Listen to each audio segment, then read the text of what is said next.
Iblis kalau orang begini kan keki, ibadahnya rajin, kaya. Yang kayak begini susah digodain. Kalau ibadahnya rajin, miskin, kali bisa disogok. Sini imannya mantap, ibadahnya rajin, kaya, nabi lagi. Oh, tapi namanya iblis nggak kurang akal. Laporan, Tuhan, kenapa iblis? Ya ini bahasa saya, bahasa Qurannya sih nggak gitu. Itu hambamu yang namanya Ayub, dia rajin ibadah cuma karena dikasih kaya aja. Coba kasih miskin dia, berhenti dia sembahyang. Ah, kamu bisa aja. Saya tahu Ayub itu hambaku yang ikhlas. Saya buktiin Tuhan, silahkan. Dibuktiin lah, iblis turun ke alam ini. Yang mula-mula dia lakukan, dia rusak sawah ladang Nabi Ayub. Dia binasakan binatang ternak Nabi Ayub. Sehingga dalam waktu singkat, jatuhlah Nabi Ayub dari orang paling kaya jadi orang paling miskin. Beliau masih ibadah di mihrab dalam masjid. Datang iblis. Saudara Ayub, ya, lagi ngapain? Ibadah. Nyembah Allah, nyembah Allah. Oh, percuma. Kenapa? Tuhan yang ente sembah nih, dia udah bikin miskin ente. Sawah ladang ente hancur lebur, binatang ternak binasa. Sekarang ente jadi orang paling miskin. Ngapain nyembah Tuhan kayak begitu? Tekor. Udah berhenti dah ibadah, berhenti ibadah. Ini iblis sama Tuhan laporannya lain, yang dikerjakan kepada Nabi Ayub juga lain. Benar begitu iblis kata Nabi Ayub? Iya, sawah ladang saya habis, buras. Binatang ternak saya binasa, binasa. Saya miskin, bangpak. Apa jawab Nabi Ayub? Bukan innalillahi, ini hebat. Alhamdulillahillazi a'tani wa akhza minni. Segala puji bagi Allah yang telah memberikan harta kepada saya dan sekarang mengambilnya lagi. Alhamdulillah. Allah yang ngasih, Allah yang ambil.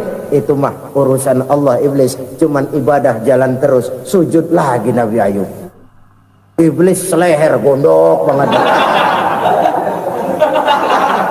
Dasar Nabi nggak mempan dia apa-apain. Miskin malah alhamdulillah. Allah yang ngasih, Allah yang ngambil. Jadi kalau kita tidak komit, kita tidak terikat kepada kaya, miskin, senang, susah, apa yang bisa bikin kita susah? Jadikan kekayaan, kemiskinan, jadikan senang, susah sebagai anak buah yang bisa kita atur. Jangan kekayaan ngatur kita, jangan kemiskinan ngatur kita. Kita yang harus mengatur mereka. Senang, susah, kaya, miskin, bahagia, sengsara, jadikan itu anak buah yang bisa kita atur. Kalau sekarang kita kaya, lain saat boleh jadi kita miskin, semiskin-miskinnya. Allah yang ngasih, Allah yang ngambil. Tenaga mana yang bisa menghalangi? Ibadah jalan terus. Iblis makin gondok. Dasar Nabi loh. Akhirnya apa? Nabi Ayub dikerjain, diberikan penyakit. Demikian fatal penyakitnya. Bayangin, udah miskin sakit. Masya Allah. Miskin sakit. Sakitnya nggak lama, kira-kira 16 tahun. Istrinya 3, 2 mental minta ceraiin. Ngerawatin laki bengek begini. Senang belum tentu, susah udah pasti nih. Cerai aja, cerai dah. Cerai. Tinggal satu Siti Rahmah yang setia menemani beliau. Sesetia-setianya hati perempuan. Satu saat Siti Rahmah bilang, "Bang, iya, abang kan Nabi bang. Lalu namanya Nabi kan doanya jarang meleset bang.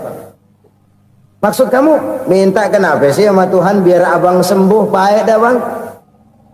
Siti Rahmah, iya. Saya sakit berapa tahun sih dah? 16 tahun bang. Sebelum ini saya sehat berapa tahun? Ya kira-kira 60 tahun bang. Nah coba ente banding-bandingin Rahmah. Saya dikasih sehat 60 tahun, dikasih sakit 16 tahun. Sudah nggak sabar mau doa kepada Allah minta sembuh. Saya malu kepada Allah. diuji dengan yang luar biasa seperti ini, tidak mengganggu stabilitas kehambaannya. Dia tetap menghamba kepada Allah Subhanahu wa ta'ala.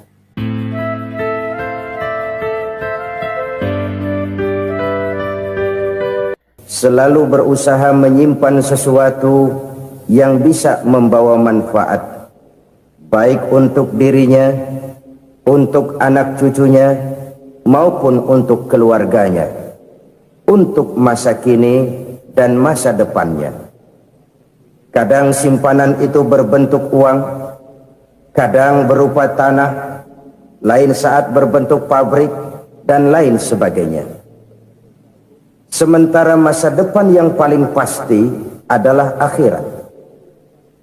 Jika untuk masa depan dunia kita rela memeras keringat, membanting tulang, pergi pagi dan pulang petang, menyimpan uang, menyimpan tanah, menyimpan pabrik, pernahkah kita merenung jika satu saat kiamat datang, kita dibangkitkan dari kubur masing-masing, berdiri di padang mahsyar untuk mempertanggungjawabkan seluruh kegiatan hidup kita di dunia ini, lalu kita akan menuju ke alam akhirat.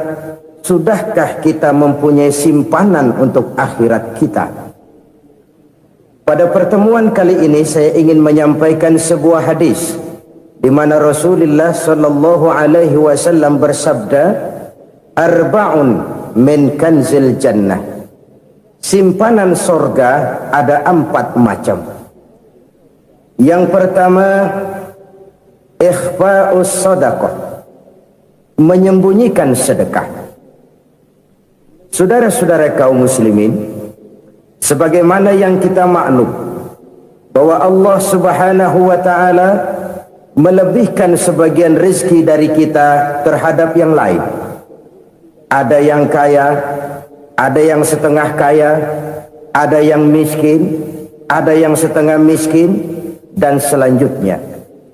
Ada yang gajinya kecil tapi penghasilannya gede. Ada yang penghasilannya gede tapi nggak punya gaji. Ada juga yang memang gajinya gede dan penghasilannya gede. Kelebihan rezeki merupakan sunnatullah dan tidak harus membuat kita merasa lebih dari yang lain. Bahkan sebaliknya, kelebihan itu harus membuat kita ringan tangan untuk menolong mereka yang memang memerlukan pertolongan. Kalau saudara diberikan ilmu, maka pertanyaan akhirat cuma satu: ilmumu kau amalkan untuk apa? Kalau saudara diberikan umur yang panjang, pengadilan akhirat juga bertanya satu: umurmu kau habiskan di mana? Tapi kalau saudara diberikan harta, pengadilan akhirat akan bertanya dua: hartamu kau dapat dari mana, kau belanjakan kemana? Dari mananya ditanya, dan kemananya juga ditanya. Oleh karena kita akan dimintakan pertanggungan jawab, maka amanah yang bernama harta ini harus kita gunakan dengan sebaik-baiknya. Ada penggunaan yang merupakan kewajiban, itu zakat namanya. Ada penggunaan yang sewaktu-waktu, itu infak namanya. Ada yang lebih sewaktu-waktu lagi, dan itu sedekah namanya. Zakat dia terikat oleh haul dan nisab, oleh putaran batas waktu dan ukuran dari harta itu sendiri. Sedangkan infak terikat oleh situasi dan kondisi perekonomian seseorang. Sedangkan sedekah tidak terikat dengan apapun. Dalam kondisi seperti apapun kita bisa melakukan sedekah dengan yang terkecil sekalipun. Sampai-sampai Rasulullah sallallahu alaihi wasallam mengajarkan, la tahqiranna minal ma'rufi syai'an walau an talqa akhaka biwajhin talik.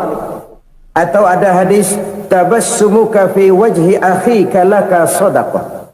Senyumanmu kepada temanmu adalah sedekah. Jadi untuk melakukan sedekah tidak harus dalam berbentuk uang. Dengan ilmu kita bisa sedekah, dengan tenaga kita bisa bersedekah, dengan pikiran kita bisa bersedekah, bahkan senyum kepada teman itu pun sedekah. Jadi kalau sedekah dengan uang memang belum punya uang, nyengir aja banyakin. Itu asal pada tempatnya, jangan lalu ketemu tiang listrik cengengesan. Tentu tidak pada tempatnya dan tidak wajar. Nah, sedekah yang paling dicintai Allah adalah sedekah yang disembunyikan. Artinya jauh dari sifat riya. Kan kadang-kadang ada orang sedekah itu disebutkan namanya. Apa tidak bagus? Kalau memang niatnya ikhlas, ya bagus-bagus saja. Untuk memberikan sugesti kepada yang lain. Si Fulan bin Fulan nyumbang sekian, diumumkan. Boleh kalau niatnya untuk memberikan rangsangan kepada yang lain supaya dia menyumbang lebih besar dari orang tadi.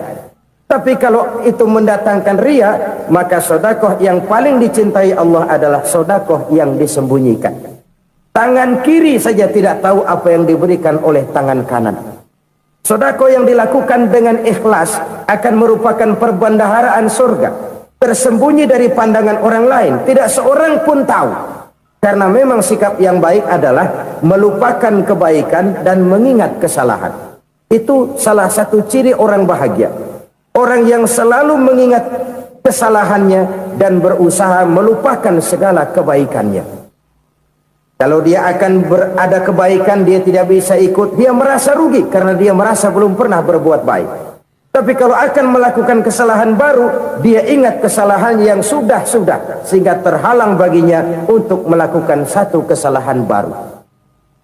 Demikianlah saudara-saudara, bahwa Allah melebihkan rizki sebagian kita dari yang lain, agar terjadi tolong-menolong dalam kehidupan ini. Jadi kesenjangan yang nature, kesenjangan yang alami, itu sunnatullah. Ada yang kaya, ada yang miskin, ada yang kelas menengah. Nah, kenapa lalu sekarang kita berusaha mengentaskan kemiskinan? Oleh karena adanya kesenjangan struktural.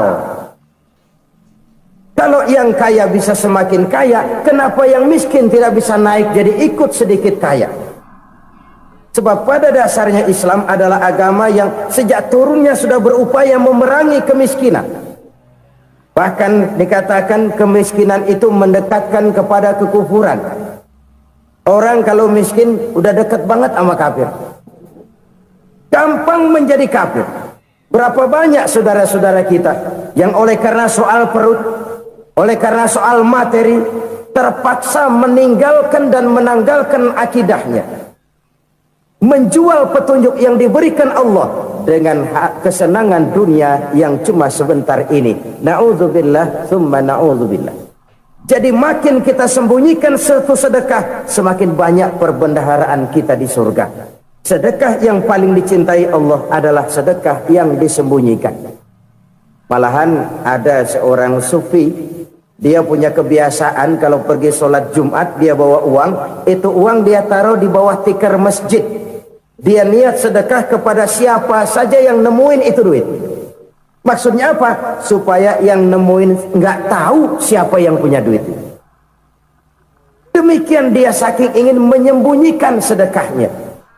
Karena sifat riya itu bisa memakan amal kita sendiri. Riya itu termasuk menyebut-nyebut kebaikan kita. Orang yang suka nepuk dada, sedikit-sedikit ngitungnya kalau nggak gua. Tuh kalau nggak gua tuh yang belas itu kalau nggak gua, iya kalau nggak lu kenapa emang? Orang yang suka menepuk jasad, tuh biasanya memang begitu saudara-saudara. Kalau perang lagi berkecamuk, orang nggak sempat ngaku jadi pahlawan. Tapi begitu perang selesai, yang kagak kenal bedil ngaku pahlawan, mas. Itu sesuatu yang biasa. Oleh karenanya orang-orang yang ikhlas dalam bersedekah, disembunyikannya sedekah itu Allah cinta betul. Malahan ada hadis memberikan jaminan, inna sadaqatal mar'il muslimi tazidu fil umri wa tadfa'u mitatas su'i. Sesungguhnya sedekahnya seorang mukmin tazidu fil umri, bisa menambah umur panjang, wa tadfa'u mitatas su'i, dan menyelamatkan manusia dari mati secara su'ul khatimah. Jadi siapa yang kepengen panjang umur, banyaklah sedekah. Yang bosan hidup, pelit terus. Sedekah menambah panjang umur dan menyelamatkan manusia dari mati secara su'ul khatimah. Pak, katanya umur itu nggak bisa ditambah, nggak bisa dikurangin. Kapan? Kalau ajal sudah datang. Fa idza jaa ajaluhum la yastakhiruna sa'atan wa la yastaqdimun. Kalau ajal datang tidak bisa dimajukan, tidak bisa dimundurkan. Itu kalau ajal sudah datang. Tidak bisa lagi umur ditambah dikurangi, sudah datang. Tapi kalau belum datang, itu kan haknya Allah.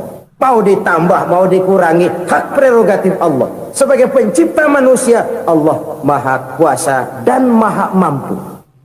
Sedekah ini menambah panjang umur dan menyelamatkan manusia dari mati secara su'ul khatimah. Itu orang mati kan sama ya, kondisinya mati, nggak nafas. Tapi hakikat mati kan lain-lain. Ada yang mati itu husnul khatimah, baik akhirnya. Misalnya lagi ngaji mati, lagi sholat mati, lagi sedekah mati. Ini yang dinamakan dengan husnul khatimah, baik di akhirnya. Sebaliknya ada yang su'ul khatimah, jelek di akhirnya. Ini yang jadi catatan akhir. Lagi nyekek botol, mampus. Lagi banting kartu, modar. Su'ul khatimah, jelek pada akhirnya. Sedekah menyelamatkan manusia dari mati secara su'ul khatimah. Dan kita semua kepengen mendapat husnul khatimah, jauh dari su'ul khatimah. Oleh sebab itu yang bisa menyelamatkan kita dari penyakit itu antara lain adalah sedekah yang disembunyikan, yang dikerjakan dengan ikhlas karena Allah.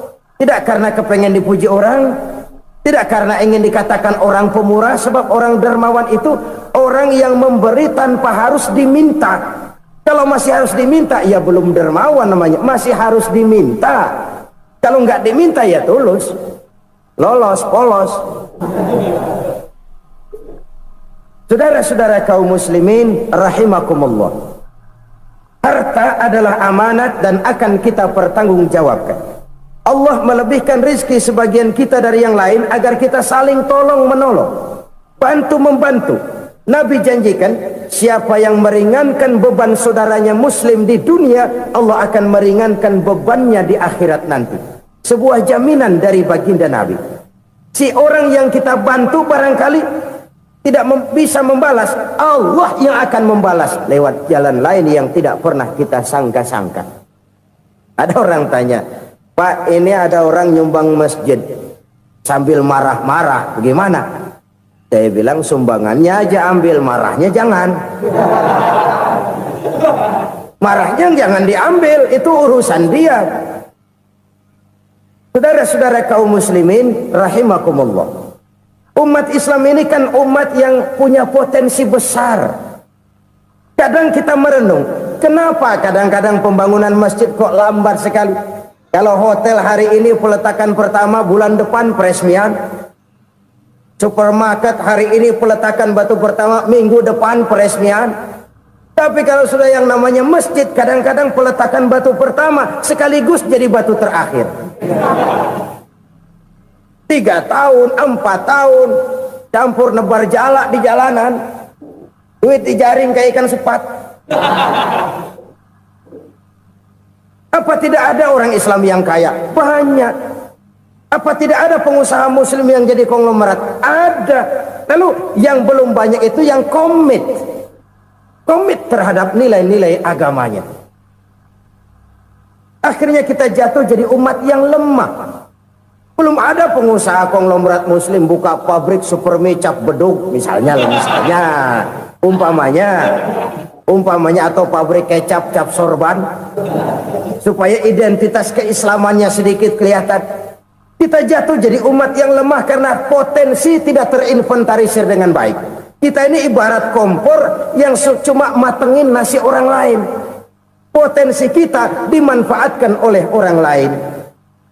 Ukhuwah Islamiyah kita baru terbatas kepada silaturahmi. Ukhuwah di bidang ekonomi kita lemah, ukhuwah di bidang kebudayaan kita lemah, apalagi ukhuwah di bidang politik kita lebih rapuh lagi. Padahal ukhuwah itu adalah totalitas kehidupan manusia, menyangkut ipolek sosbud. memerlukan nilai-nilai ukhuwah.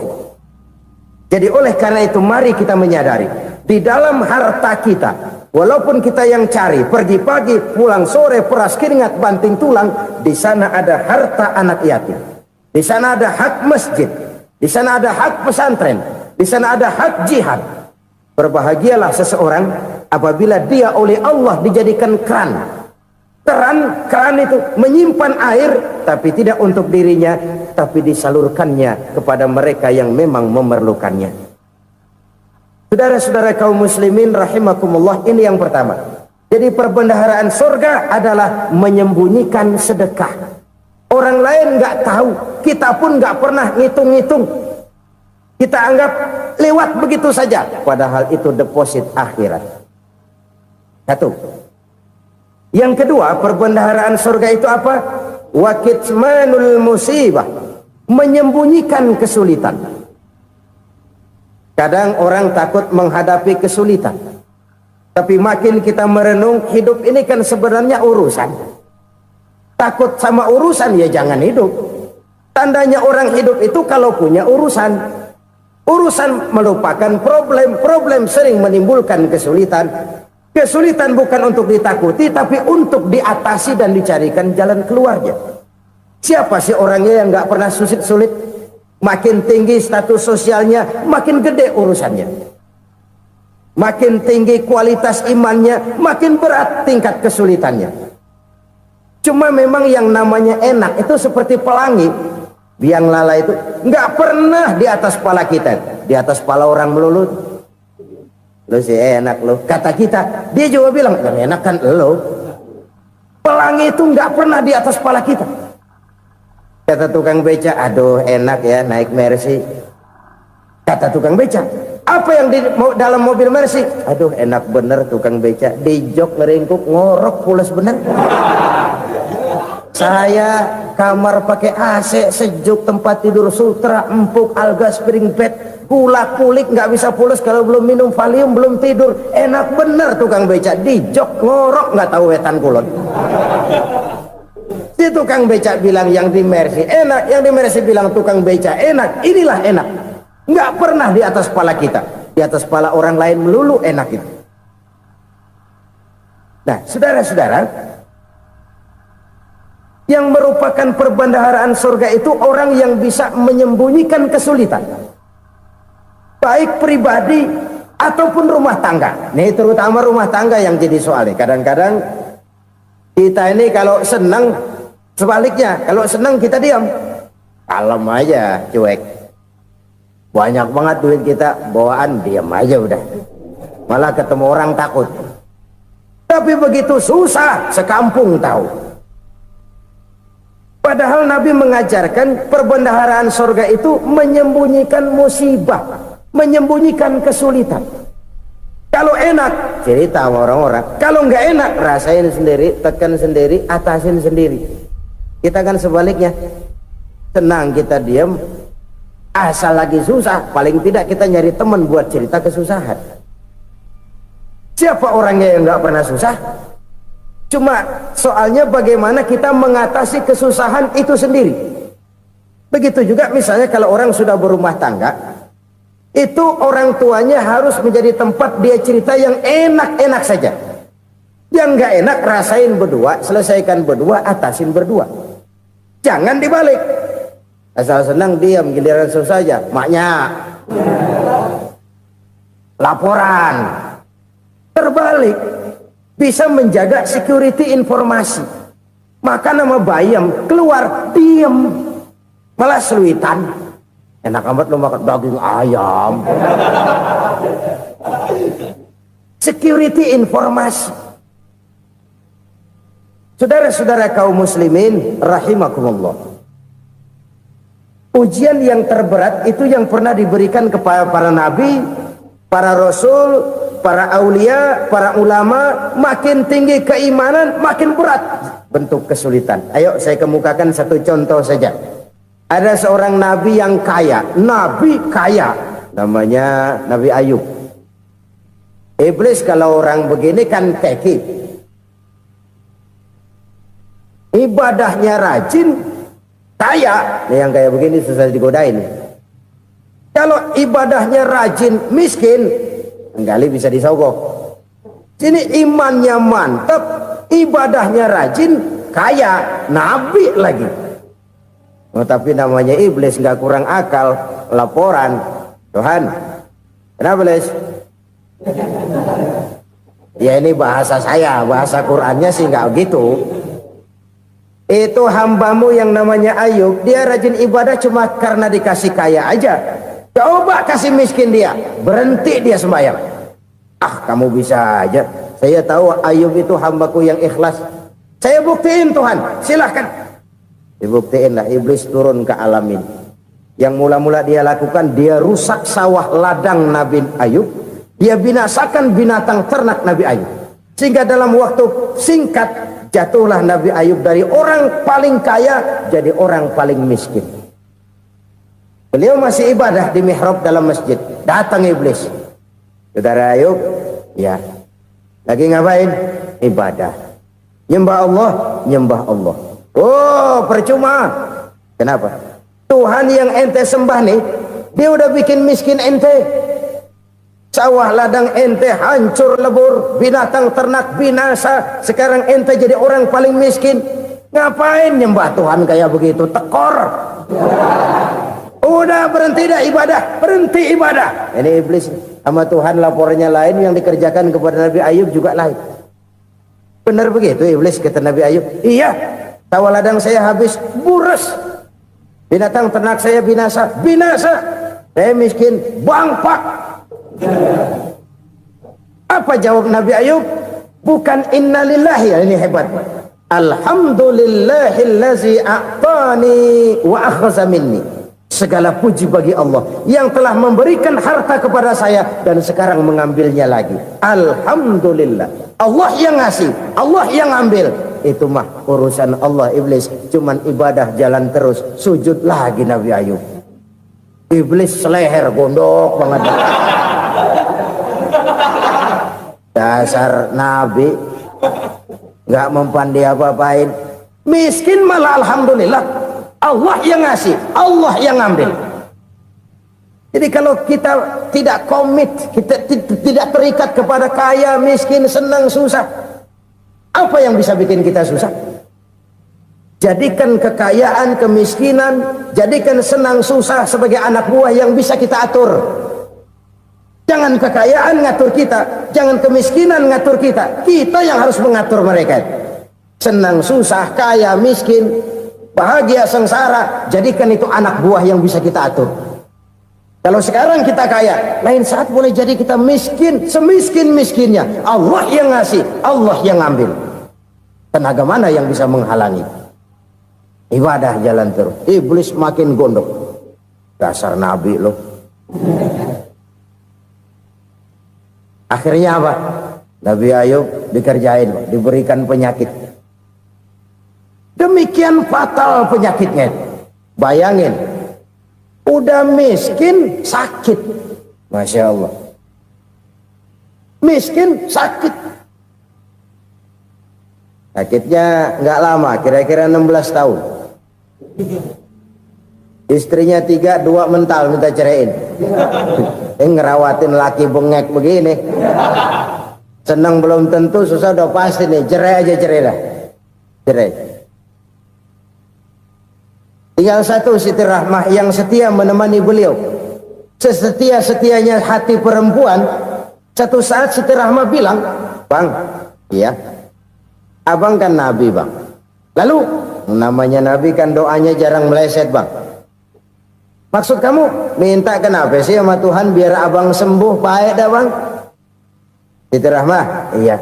Saya sakit berapa tahun sih dah? 16 tahun bang. Sebelum ini saya sehat berapa tahun? Ya kira-kira 60 tahun bang. Nah coba ente banding-bandingin Rahmah. Saya dikasih sehat 60 tahun, dikasih sakit 16 tahun. Sudah nggak sabar mau doa kepada Allah minta sembuh. Saya malu kepada Allah. Diuji dengan yang luar biasa seperti ini, tidak mengganggu stabilitas kehambaannya. Dia tetap menghamba kepada Allah Subhanahu wa ta'ala. Saudara-saudara kaum muslimin rahimakumullah. Kunci menghadapi kesulitan itu apa? Allah jelaskan dalam satu ayat, wa basyiris sabirin alladzina iza asabathum musibah qalu inna lillahi wa inna ilaihi raji'un. Gembirakan orang-orang yang sabar. Siapa mereka itu? Yang apabila mendapat musibah mereka kembali kepada keyakinan dasar, segalanya dari Allah dan segalanya akan kembali kepada Allah. Ini konsepsi dasar dari sikap muslim dalam menghadapi berbagai kesulitan. Segalanya dari Allah, segalanya akan kembali kepada Allah. Kalau ini sudah kondisi dasarnya, maka kita akan lapang menghadapi kenyataan bagaimanapun pahitnya. Apakah itu namanya miskin, apakah itu namanya sakit, bahkan maut sekalipun. Maut sekalipun. Segalanya dari Allah, segalanya akan kembali kepada Allah. Ini sikap hidup, bukan sekedar ucapan. Kita kadang-kadang menjadikannya sebagai ucapan. Mulutnya sehingga berhenti, innalillahi wa inna ilaihi raji'un, tapi nangisnya terus gerung-gerungan. Bukan itu, ini kesadaran moral. Kalau segalanya dari Allah, segalanya kembali kepada Allah, kan sebenarnya cuma nunggu giliran. Hari ini saya nyembayangin dia, entah hari apa saya disembayangin orang. Hari ini saya antar dia ke kubur, entah hari apa orang nganterin saya ke kubur. Hari ini saya tahlilkan dia, entah nanti kapan orang tahlilkan saya. Segalanya dari Allah, segalanya akan kembali juga kepada Allah. Oleh sebab itu saudara-saudara, kesulitan bukan untuk ditakuti. Kesulitan justru untuk diatasi, dicarikan jalan keluarnya. Dan tidak ada orang yang tidak pernah mendapat kesulitan. Tidak ada. Semakin tinggi status sosial, semakin tinggi kualitas keimanan, semakin besar juga tingkat kesulitan. Hanya saja bagaimana cara kita mengatasinya. Dan Al-Quran menyatakan, inna ma'al usri yusra. Di balik kesulitan itu pasti ada kemudahan. Roda itu berputar.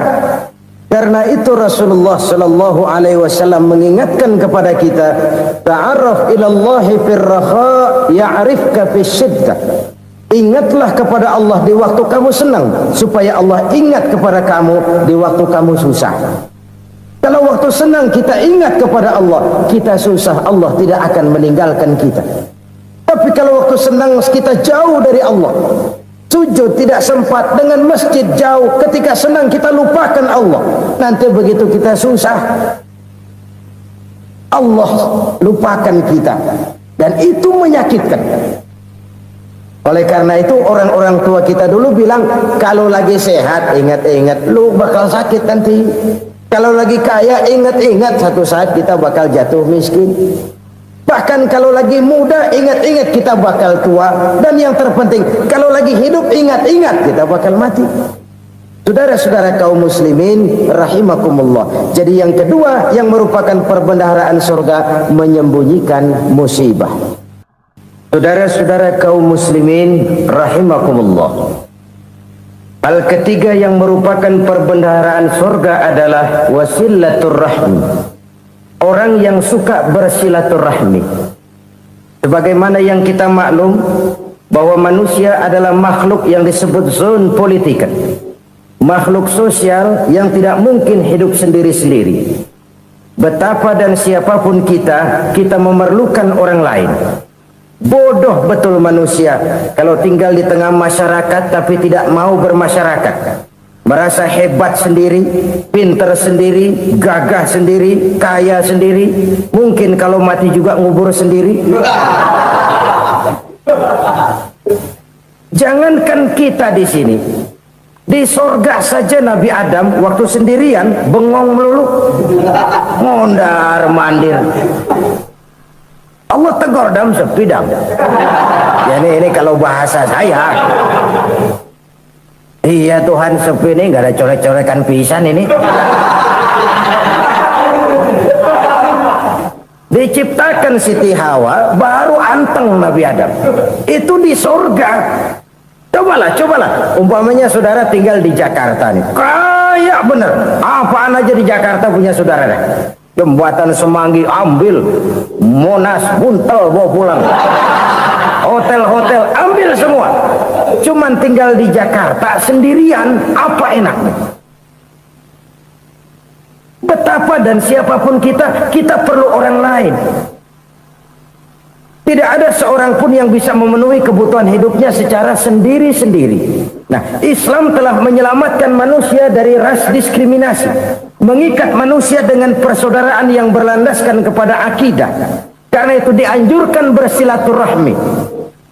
Bahkan Nabi menyatakan, man arada ayyubsata lahu fi rizqihi wa yunsa'a fi atharihi falyasil rahimah.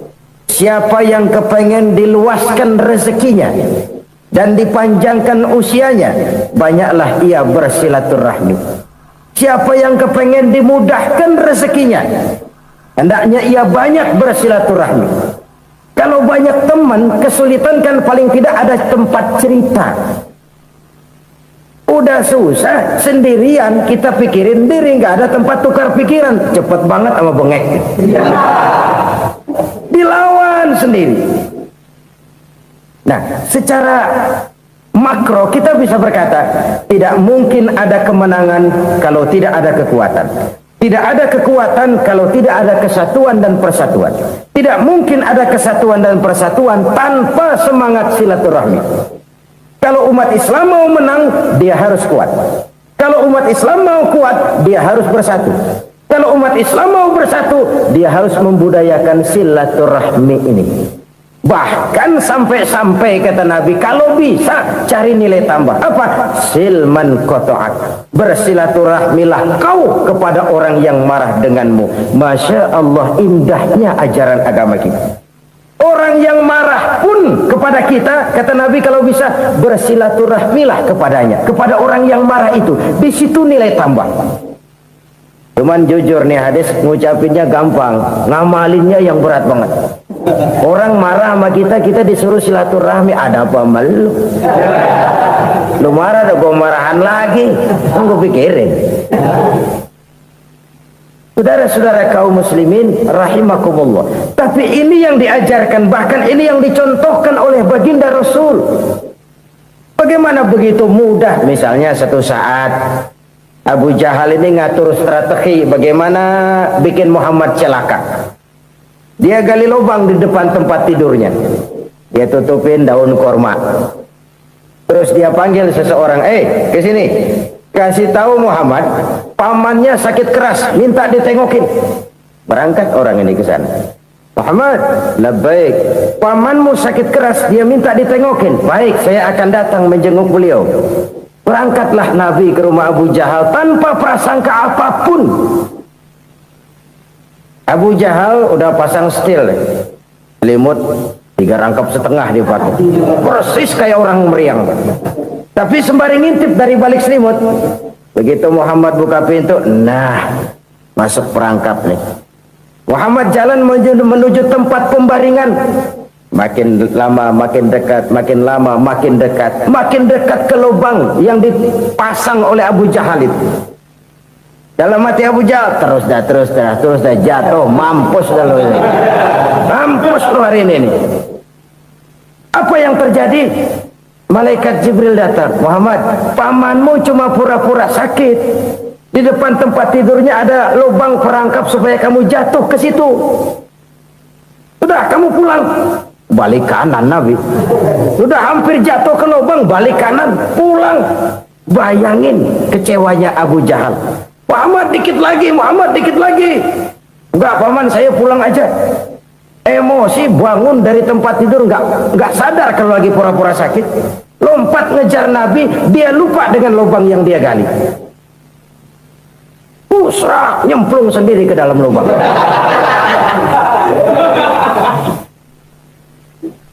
Nabi terus berlalu. Ini terjadi keanehan. Jatuh ke lubang yang dia gali itu sebenarnya nggak terlalu dalam ya, antara 3-4 meteran lah. Tolong saya jatuh ke lubang ini. Datanglah pelayan-pelayannya itu. Angkat saya dari sini. Oh, yang ngulurin tambang. Satu gulung, belum juga nyampe itu tambang. Kurang, beli lagi ke warung. Sambung, ulur lagi, nggak juga bisa sampai. Wah, ini kerjaan Muhammad ini. Tolong, siapa salah seorang kamu ke rumah Muhammad, kasih tahu encangnya kecebur. minta ditolongin, sampaikan kepada Rasul. Kenapa? Pamanmu jatuh ke lubang, Muhammad minta tolong diangkatin. Hambang udah nyambung-nyambung gak nyampe juga. Ya, nanti saya datang, saya tolong. Coba. Nyata-nyata orang berniat jahat mau mencelakakan dia, datang dia menolong. Ini yang disebut air tuba dibalas air susu, ya ini. Bukan sebaliknya. Air tuba dibalas air susu. Paman, kecebur ya? Iya Muhammad, tolong ini. Pegang tangan saya. Nabi ulurkan tangannya, nyampe, dipegang oleh Abu Jahal, diangkat ke atas. Sampai atas, apa kata Abu Jahal? Sihirmu memang hebat Muhammad. Udah ditolongin dikata sihir.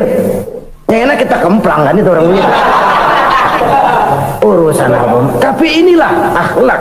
Kalau bisa kamu bersilaturahmilah dengan orang yang marah kepadamu sekalipun. Orang marah kita tetap baik. So, kalau kita berbuat baik sama orang yang memang baik, rasanya sih biasa-biasa aja. Orang baik kita baik lagi, ya draw aja, belum ada nilai tambah di situ. Baru ada nilai tambah kalau kita bisa berbuat baik kepada orang yang nyakitin kita. Itu namanya kita setingkat di atas dia. Dia sakitin kita, kita berbuat baik sama dia. Dia pelit sama kita, kita baik sama dia.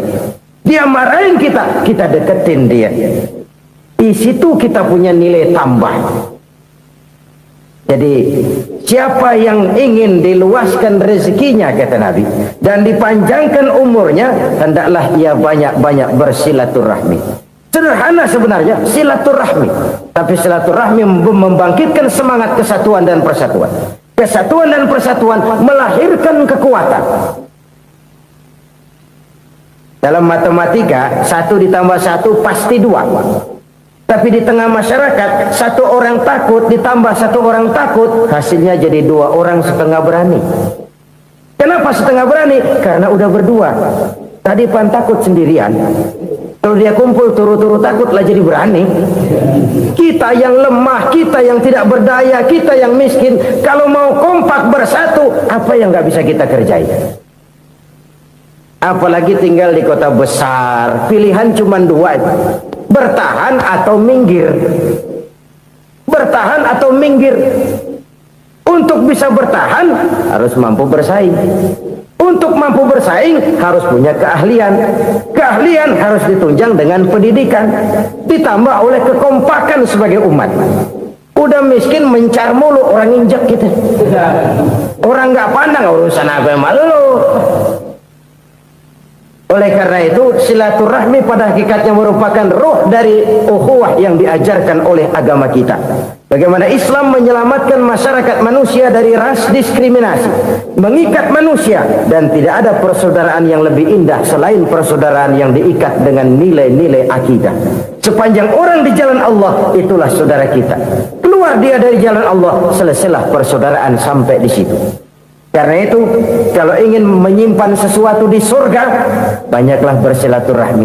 Datang ke rumah ini, datang ke rumah itu, dan lain sebagainya. Itu simpanan kita di akhirat nanti. Ini yang ketiga. Saudara-saudara, yang keempat, perbendaharaan surga itu apa? Wa qawlu la hawla wa la quwwata illa billah. Ucapan la hawla wa la quwwata illa billah. Ibadah kan ada yang berat, modalnya besar. Bangun masjid berat, modalnya besar. Bangun rumah sakit berat, modalnya besar. Ada ibadah yang berat tapi modalnya ringan.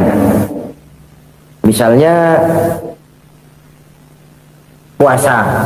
Puasa itu berat, mengendalikan nafsu. Kalau sekedar nggak makan nggak minum sih enteng, mengendalikan nafsu. Itu jihad terbesar, tapi kan modalnya ringan, cuma niat saja.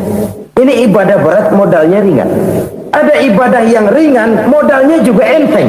Seperti termasuk ucapan la haula wa la quwwata illa billah. Tanpa sadar, la haula wa la quwwata illa billah. Nyelengin tuh di surga. Nyelengin, kita nggak terasa, nyelengin simpenan akhirat. La haula wa la quwwata illa billah, nyimpan lagi. Kaget, la haula wala quwata illa billah, nyimpan lagi, banyak simpanan. Walaupun sebenarnya yang dimaksud di sini adalah kesadaran batin bahwa tidak ada daya dan kekuatan kecuali Allah. Itu intinya. Kita memulai pekerjaan disunahkan baca bismillah, kan begitu. Apa itu? Kesadaran moral bahwa ini saya bisa kerjakan. Saya kerjakan ini dengan menyebut nama Allah. Kenapa? Kalau Allah tidak memberikan daya dan kekuatan, mana mampu saya kerjakan ini. Maka saya kerjakan ini dengan menyebut nama Allah. Bismillah. Kesadaran moral. Manusia hanya wajib berusaha, tapi nggak pernah wajib berhasil. Banyak hal-hal yang kalau kita renungkan secara rasio nggak mungkin, tapi jadi kenyataan. La haula wala quwata illa billah. Tidak ada daya dan kekuatan kecuali bagi Allah semata-mata. Kesadaran moral akan kelemahan dan keterbatasan makhluk bernama manusia. Kadang kita kagum dengan otak, tapi kita sering lupa sama yang bikin otak. Padahal bagaimanapun hebatnya otak, yang bikin otak pasti lebih hebat dari otak. Nggak percaya, silahkan otak-otakan. Inilah kecenderungan. Kita kagum dengan pesawat-pesawat mutakhir, bukan main, besi gede banget terbang itu. Alangkah hebatnya. Lalu apa yang bikin otak tidak lebih hebat dari itu semua? Kita puji laut, apa yang bikin laut tidak lebih hebat dari laut itu? La haula wala quwata illa billah. Tidak ada daya dan kekuatan kecuali Allah. Apa yang bisa kita lakukan kalau tidak karena daya dan kemampuan yang diberikan oleh Allah kepada kita? Lahirlah sikap tawadu, rendah hati, tidak melonjak menjadi angkuh dan sombong, sadar akan kelemahan dan keterbatasan diri. Sebagai makhluk yang diciptakan oleh Allah Subhanahu wa taala. Jadi satu sisi ini ucapan yang berpahala, la haula, jadi wiridan. Pada sisi lain ini kesadaran moral, sikap mental, kesadaran batin bahwa yang punya daya dan kekuatan itu cuma Allah. Kita nggak pantas untuk sombong. Sebab sombong itu pakaiannya Allah.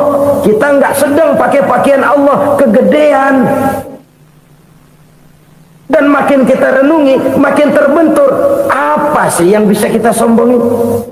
Kita mau sombong apa? Kaya? Pintar? Itu kan semua relatif. Di atas langit masih ada langit lagi. Jadi oleh karenanya, marilah kita menyadari. Manusia hanya wajib berusaha, tapi tidak pernah wajib berhasil. Yang berusaha saja tidak wajib berhasil, apalagi yang tidak berusaha. Islam bukan agama orang pemalas yang selesai sholat lalu enggelohom, enggelenggem ayem-ayem. Tapi Islam bukan agama orang sombong yang setelah berusaha lalu tidak memerlukan Allah. Kita bisa saja bikin proyeksi, tahun sekian kita bakal panen besar menurut perhitungan otak. Tapi ada kejadian lain. Apa? Tikus ngambek. Habis itu dimakanin tikus, panen gagal. Proyeksi rasional gagal oleh tikus-tikus yang ngambek itu. Bisa saja terjadi. Tahun depan kita panen besar, urung. Kenapa? Musim panas panjang. Lalu sekarang ini koran-koran bikin berita musim mengalami penyelewengan. Bukan cuma manusia yang nyeleweng sekarang. Musim pakai nyeleweng. Mestinya kan musim hujan udah selesai, masih hujan-hujan juga. Musim. Nah sekarang kita boleh bikin proyeksi, kita bakal panen besar. Tahu-tahu musim panas panjang, sawah retak, air kering. Cari teknokrat yang paling botak, suruh pendekin tuh musim panas. La haula wala quwata illa billah. Inilah kesadaran moral. Saudara, saya teringat satu saat ada seorang konglomerat. Umurnya ya kira-kira 70-an. Satu saat dia ditanya oleh wartawan, "Pak, umur Bapak berapa sih?" "Ya paling 10 tahun." 10 tahun? 10 tahun? Anak Bapak berapa orang? Satu saja? Satu. Harta Bapak berapa? Ya paling-paling bangsa 7 7 juta kali. 7 juta? Iya. Pak, kenapa Bapak bohongi saya? Bapak punya buku biografi, koran-koran, majalah-majalah banyak memuat cerita riwayat hidup Bapak. Saya tahu umur Bapak 70. Kenapa bilang cuma 7 tahun? Saya tahu anak Bapak 8. Kenapa cuma bilang 1? Saya tahu harta Bapak miliaran, mungkin triliunan, pabrik di mana-mana, bank di mana-mana. Kenapa bilang uang Bapak cuma 7 juta? Nah, kata si konglomerat tadi, kamu benar nak, kamu benar. Umur saya kalau jumlahnya memang 70 nak. Cuman ingat-ingat saya, baru 7 tahun terakhir ini saya sujud. Baru 7 tahun terakhir ini saya berusaha dekat dengan Allah. Saya laksanakan perintahnya, saya jauhi larangannya. 7 tahun inilah rasanya yang ada nilainya di hadapan Allah. Yang 63 tahun matong, kelabu, kelam umur gue. Habis untuk maksiat, untuk munkarat. Maka ketika ditanya tadi, umur saya 7 tahun itu. Oh begitu Pak. Oh iya. Lalu anak Pak, anak Bapak kan 8. Kenapa bilang cuma 1?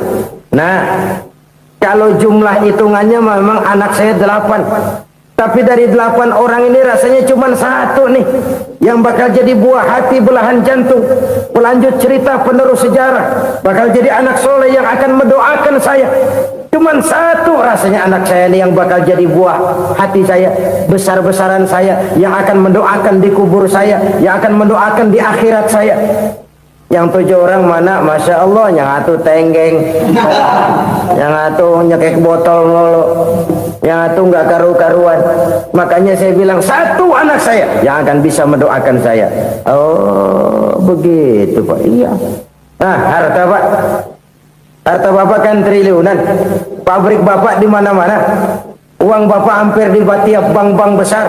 Kenapa bilang cuma 7 juta? Betul kau nak. Harta saya kalau jumlahnya memang miliaran, triliunan mungkin.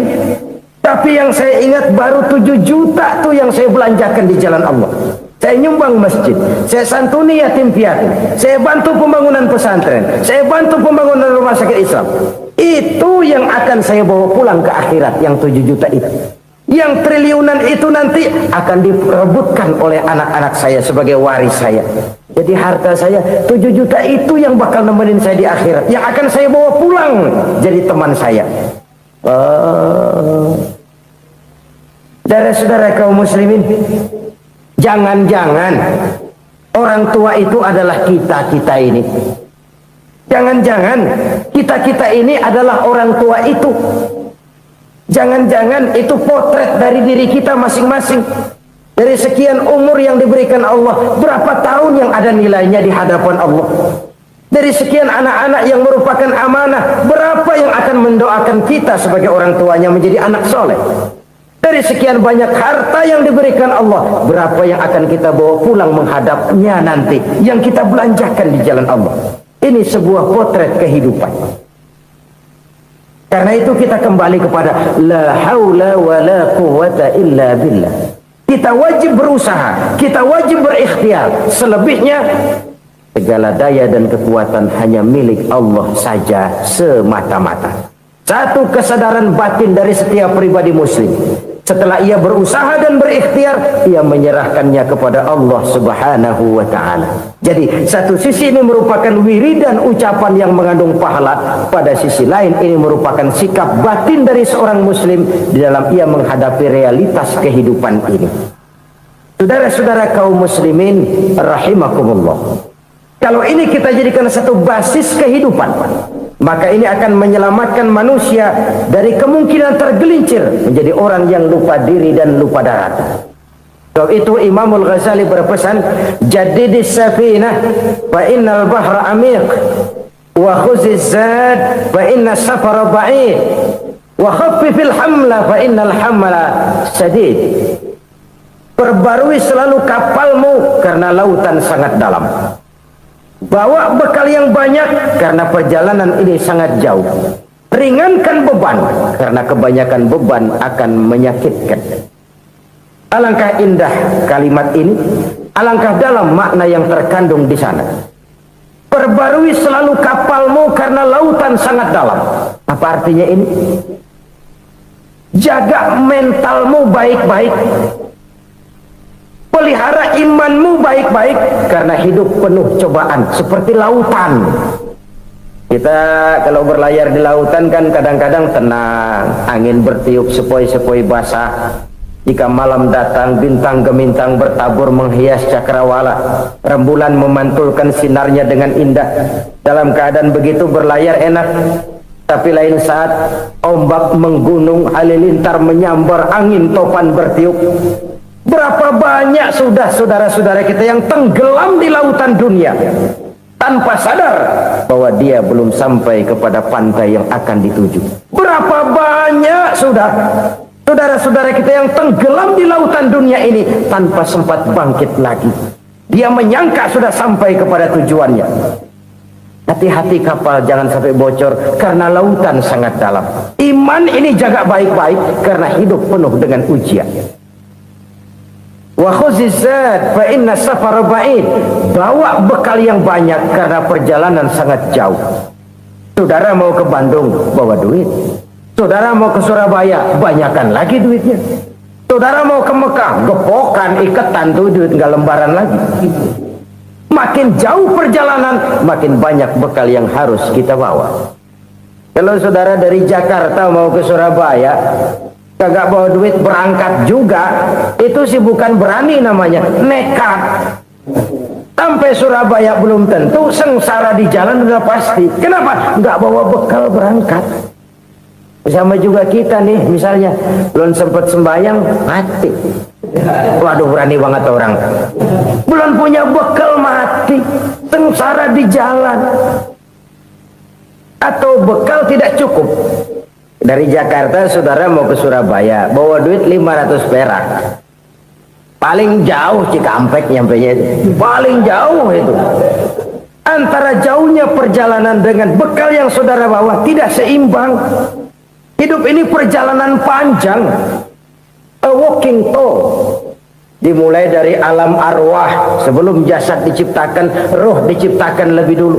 Dari situ pindah ke alam rahim, dari alam rahim pindah ke alam dunia, dari alam dunia pindah ke alam barzah, baru menuju akhirat. Satu perjalanan panjang. Kalau bekal tidak bawa, sengsara di jalan. Bawa bekal yang banyak karena perjalanan ini sangat jauh. Wa khaffifil hamla, ringankan beban karena beban itu cuma akan menyulitkan. Kalau bekal itu sih keperluan, tapi beban nggak kita perluin, cuma ngeberat-beratin. Apa ini beban? Dosa, kecurangan, kebatilan, kezoliman, ketidakadilan, kesewenang-wenangan. Itu akan jadi beban kita di akhirat. Alangkah celakanya, perjalanan panjang, bekal tidak bawa, beban kelewat banyak, alamat sengsara di jalan. Pahala tidak ada, dosa berlipat ganda. Na'udzubillah, summa na'udzubillah. Kalau kita rangkum nasihat Al-Ghazali dengan kisah si konglomerat tadi, kita akan mengambil kesimpulan. Pertama, bekal terbaik dalam menghadapi gejolak kehidupan ini tidak lain adalah iman. Yang kedua, pahala dan dosa. Dua hal kontroversial. Pahala adalah bekal, dosa adalah beban. Tapi kita sekarang kan tidak begitu terangsang kepada yang abstrak. Orang berlomba mencari yang konkret-konkret saja, yang real. Kalau memang dosa, benjol dong, kira-kira begitu. Kira-kira begitu. Persis orang Yahudi dulu. Orang Yahudi itu kan pernah minta kepada Nabi Musa, Ya Musa, lan nu'mina laka hatta narallaha jahrah. Musa, kami nggak bakal mau beriman kepada Allah kalau belum kami lihat Allah ada nongkrong di depan kami. Kalau memang Tuhan ada, taruh dong di depan kami. Mau yang konkret-konkret saja. Kalau memang dosa, benjol dong. Kalau memang pahala, berasa dong. Orang terangsang kepada yang real, yang konkret-konkret saja.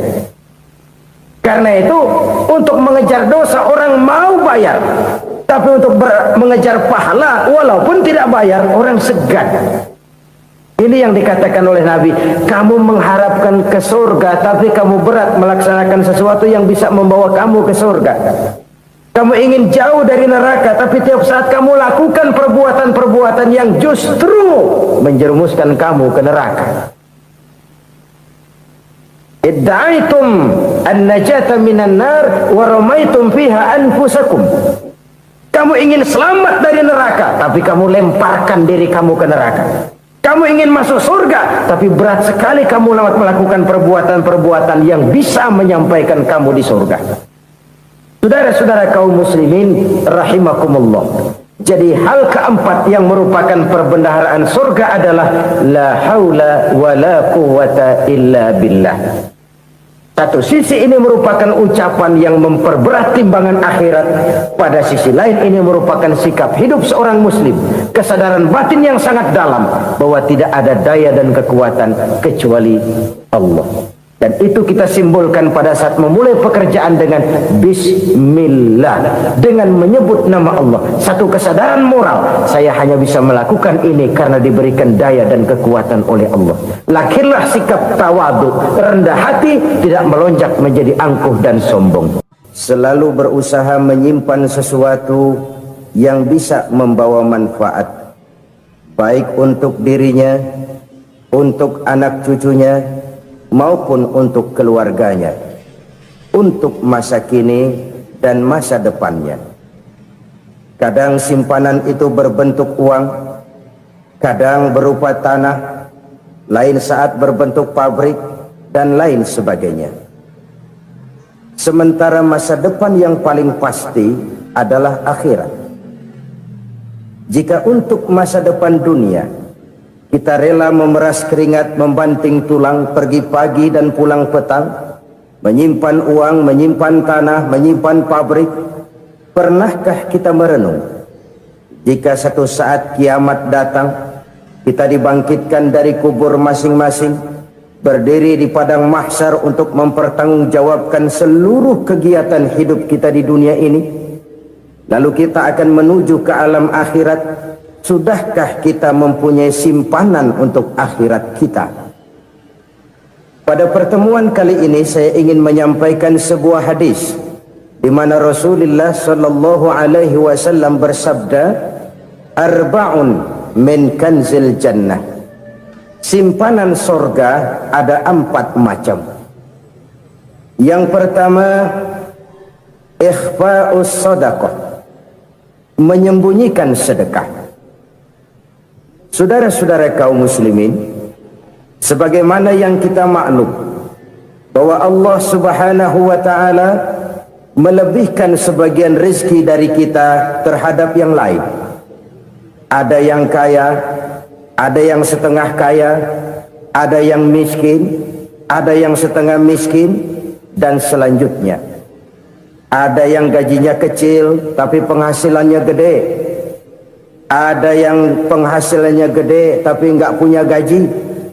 Ada juga yang memang gajinya gede dan penghasilannya gede. Kelebihan rezeki merupakan sunnatullah dan tidak harus membuat kita merasa lebih dari yang lain. Bahkan sebaliknya, kelebihan itu harus membuat kita ringan tangan untuk menolong mereka yang memang memerlukan pertolongan. Kalau saudara diberikan ilmu, maka pertanyaan akhirat cuma satu, ilmumu kau amalkan untuk apa? Kalau saudara diberikan umur yang panjang, pengadilan akhirat juga bertanya satu, umurmu kau habiskan di mana?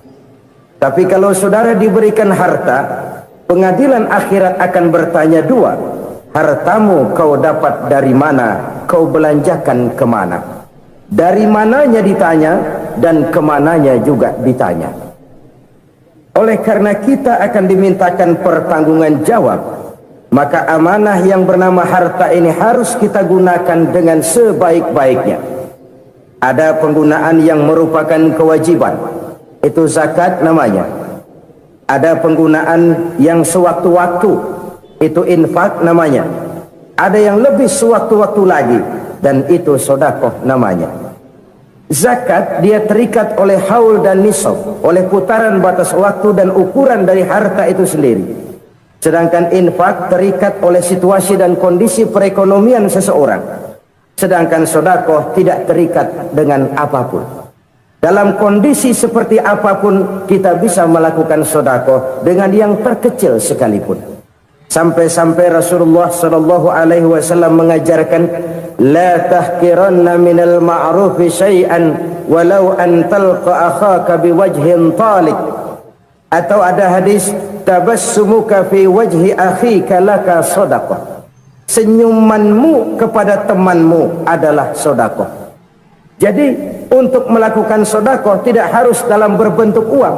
Dengan ilmu kita bisa sedekah, dengan tenaga kita bisa bersedekah, dengan pikiran kita bisa bersedekah, bahkan senyum kepada teman itu pun sedekah.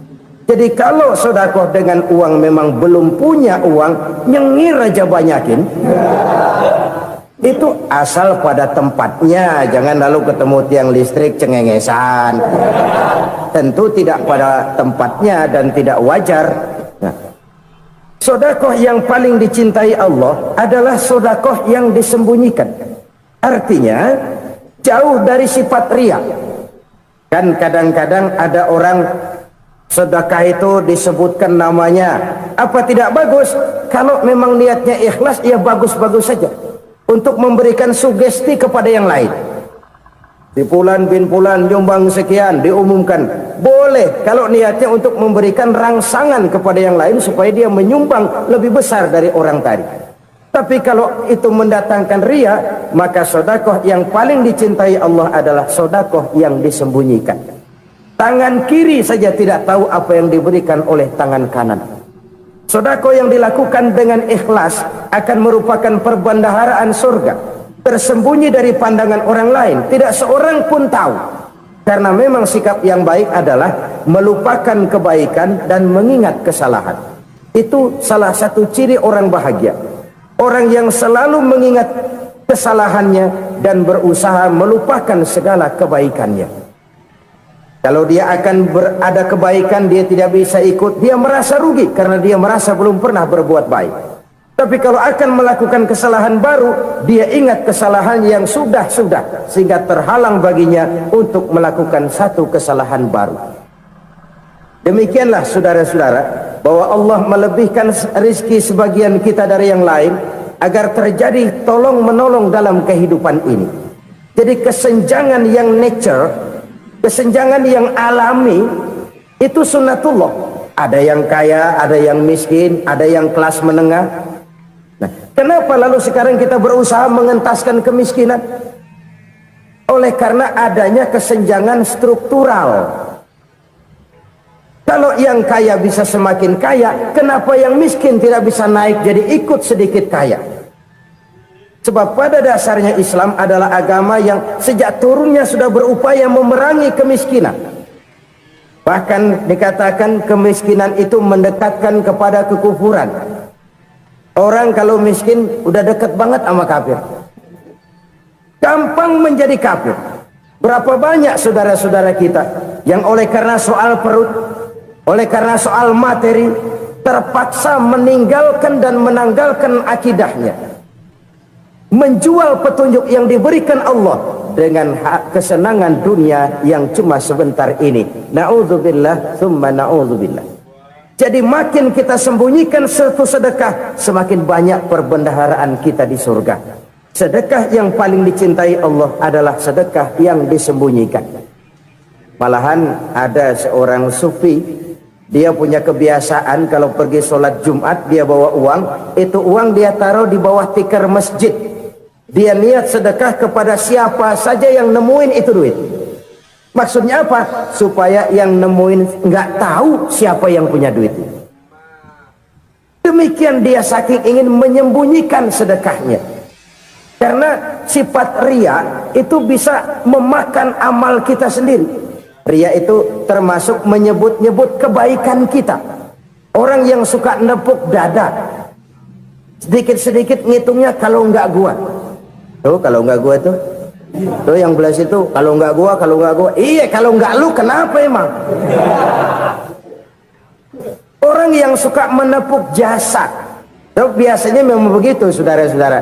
Kalau perang lagi berkecamuk, orang nggak sempat ngaku jadi pahlawan. Tapi begitu perang selesai, yang kagak kenal bedil ngaku pahlawan, Mas. Itu sesuatu yang biasa.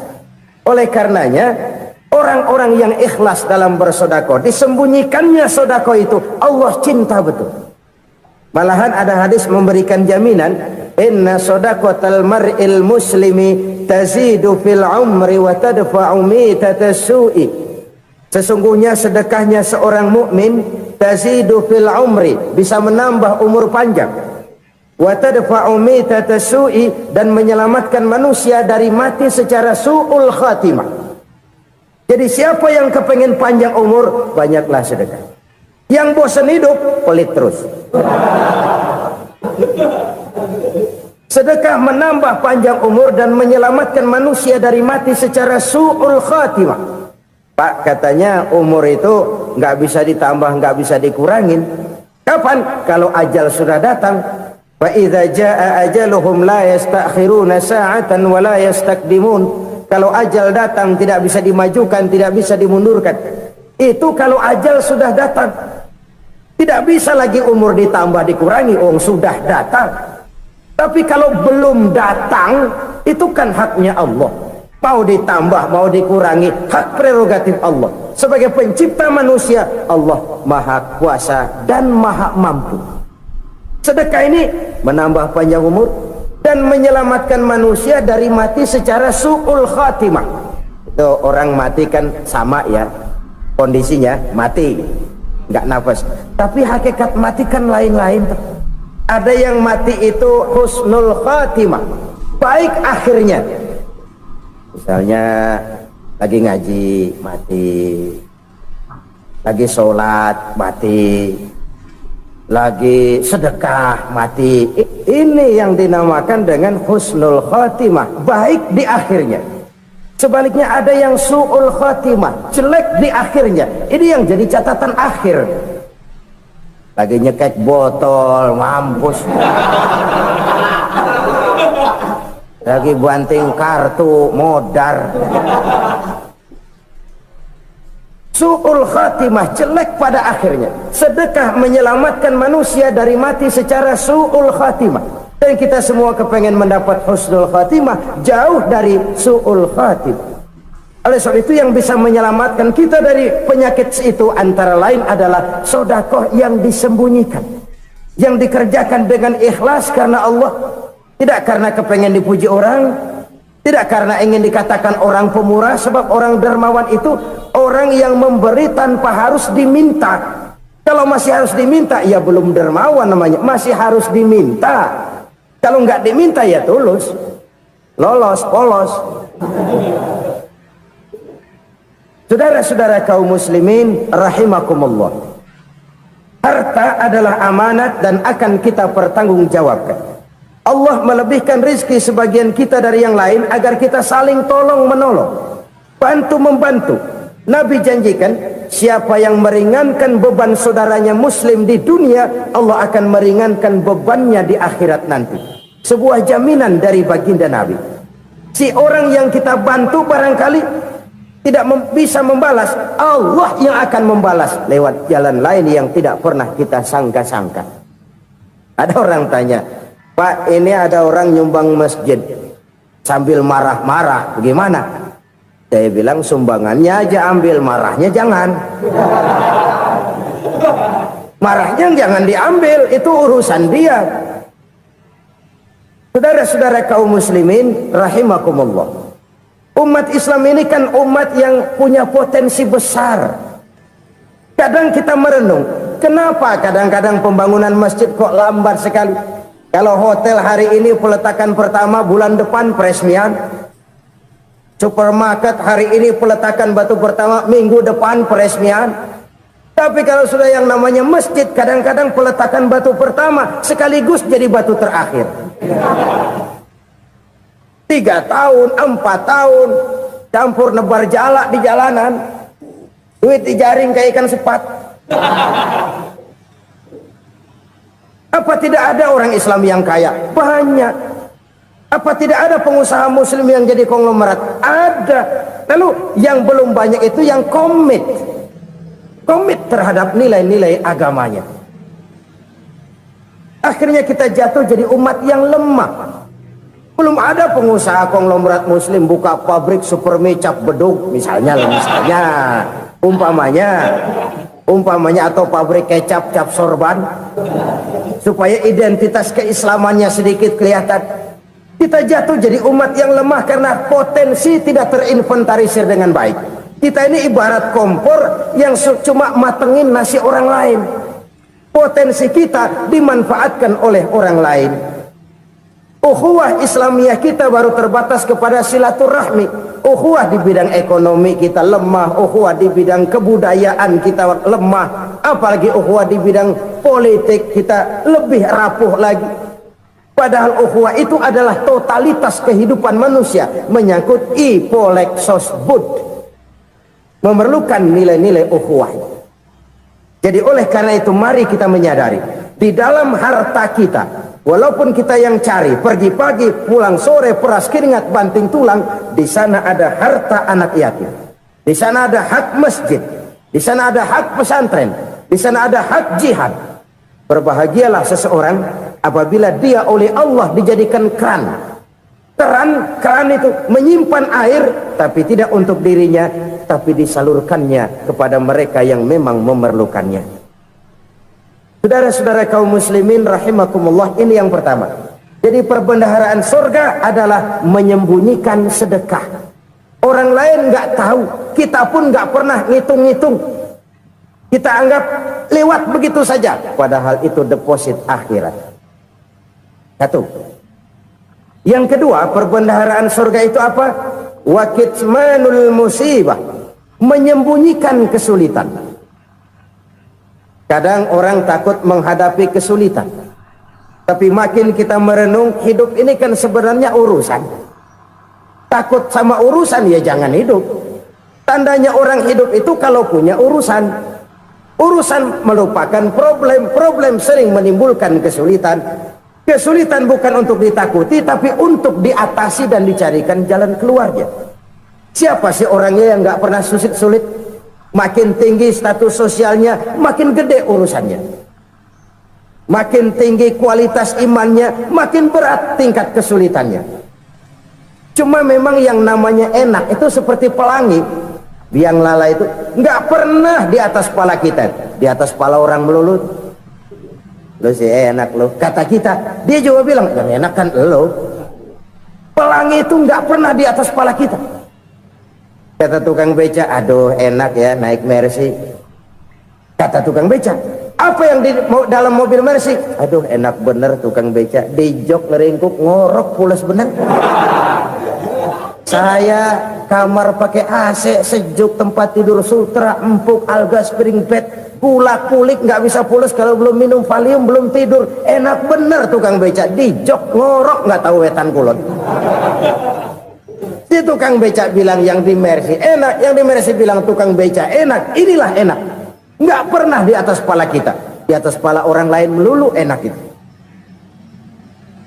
Nah saudara-saudara, yang merupakan perbendaharaan surga itu orang yang bisa menyembunyikan kesulitan, baik pribadi ataupun rumah tangga. Nih terutama rumah tangga yang jadi soalnya. Kadang-kadang kita ini kalau senang, sebaliknya kalau senang kita diam, kalem aja, cuek. Banyak banget duit kita bawaan, diam aja udah. Malah ketemu orang takut. Tapi begitu susah, sekampung tahu. Padahal Nabi mengajarkan perbendaharaan surga itu menyembunyikan musibah, menyembunyikan kesulitan. Kalau enak, cerita sama orang-orang. Kalau nggak enak, rasain sendiri, tekan sendiri, atasin sendiri. Kita kan sebaliknya, tenang kita diam, asal lagi susah, paling tidak kita nyari teman buat cerita kesusahan. Siapa orangnya yang nggak pernah susah? Cuma soalnya bagaimana kita mengatasi kesusahan itu sendiri. Begitu juga misalnya kalau orang sudah berumah tangga, itu orang tuanya harus menjadi tempat dia cerita yang enak-enak saja. Yang nggak enak rasain berdua, selesaikan berdua, atasin berdua. Jangan dibalik. Asal senang diam, giliran susah saja. Maknya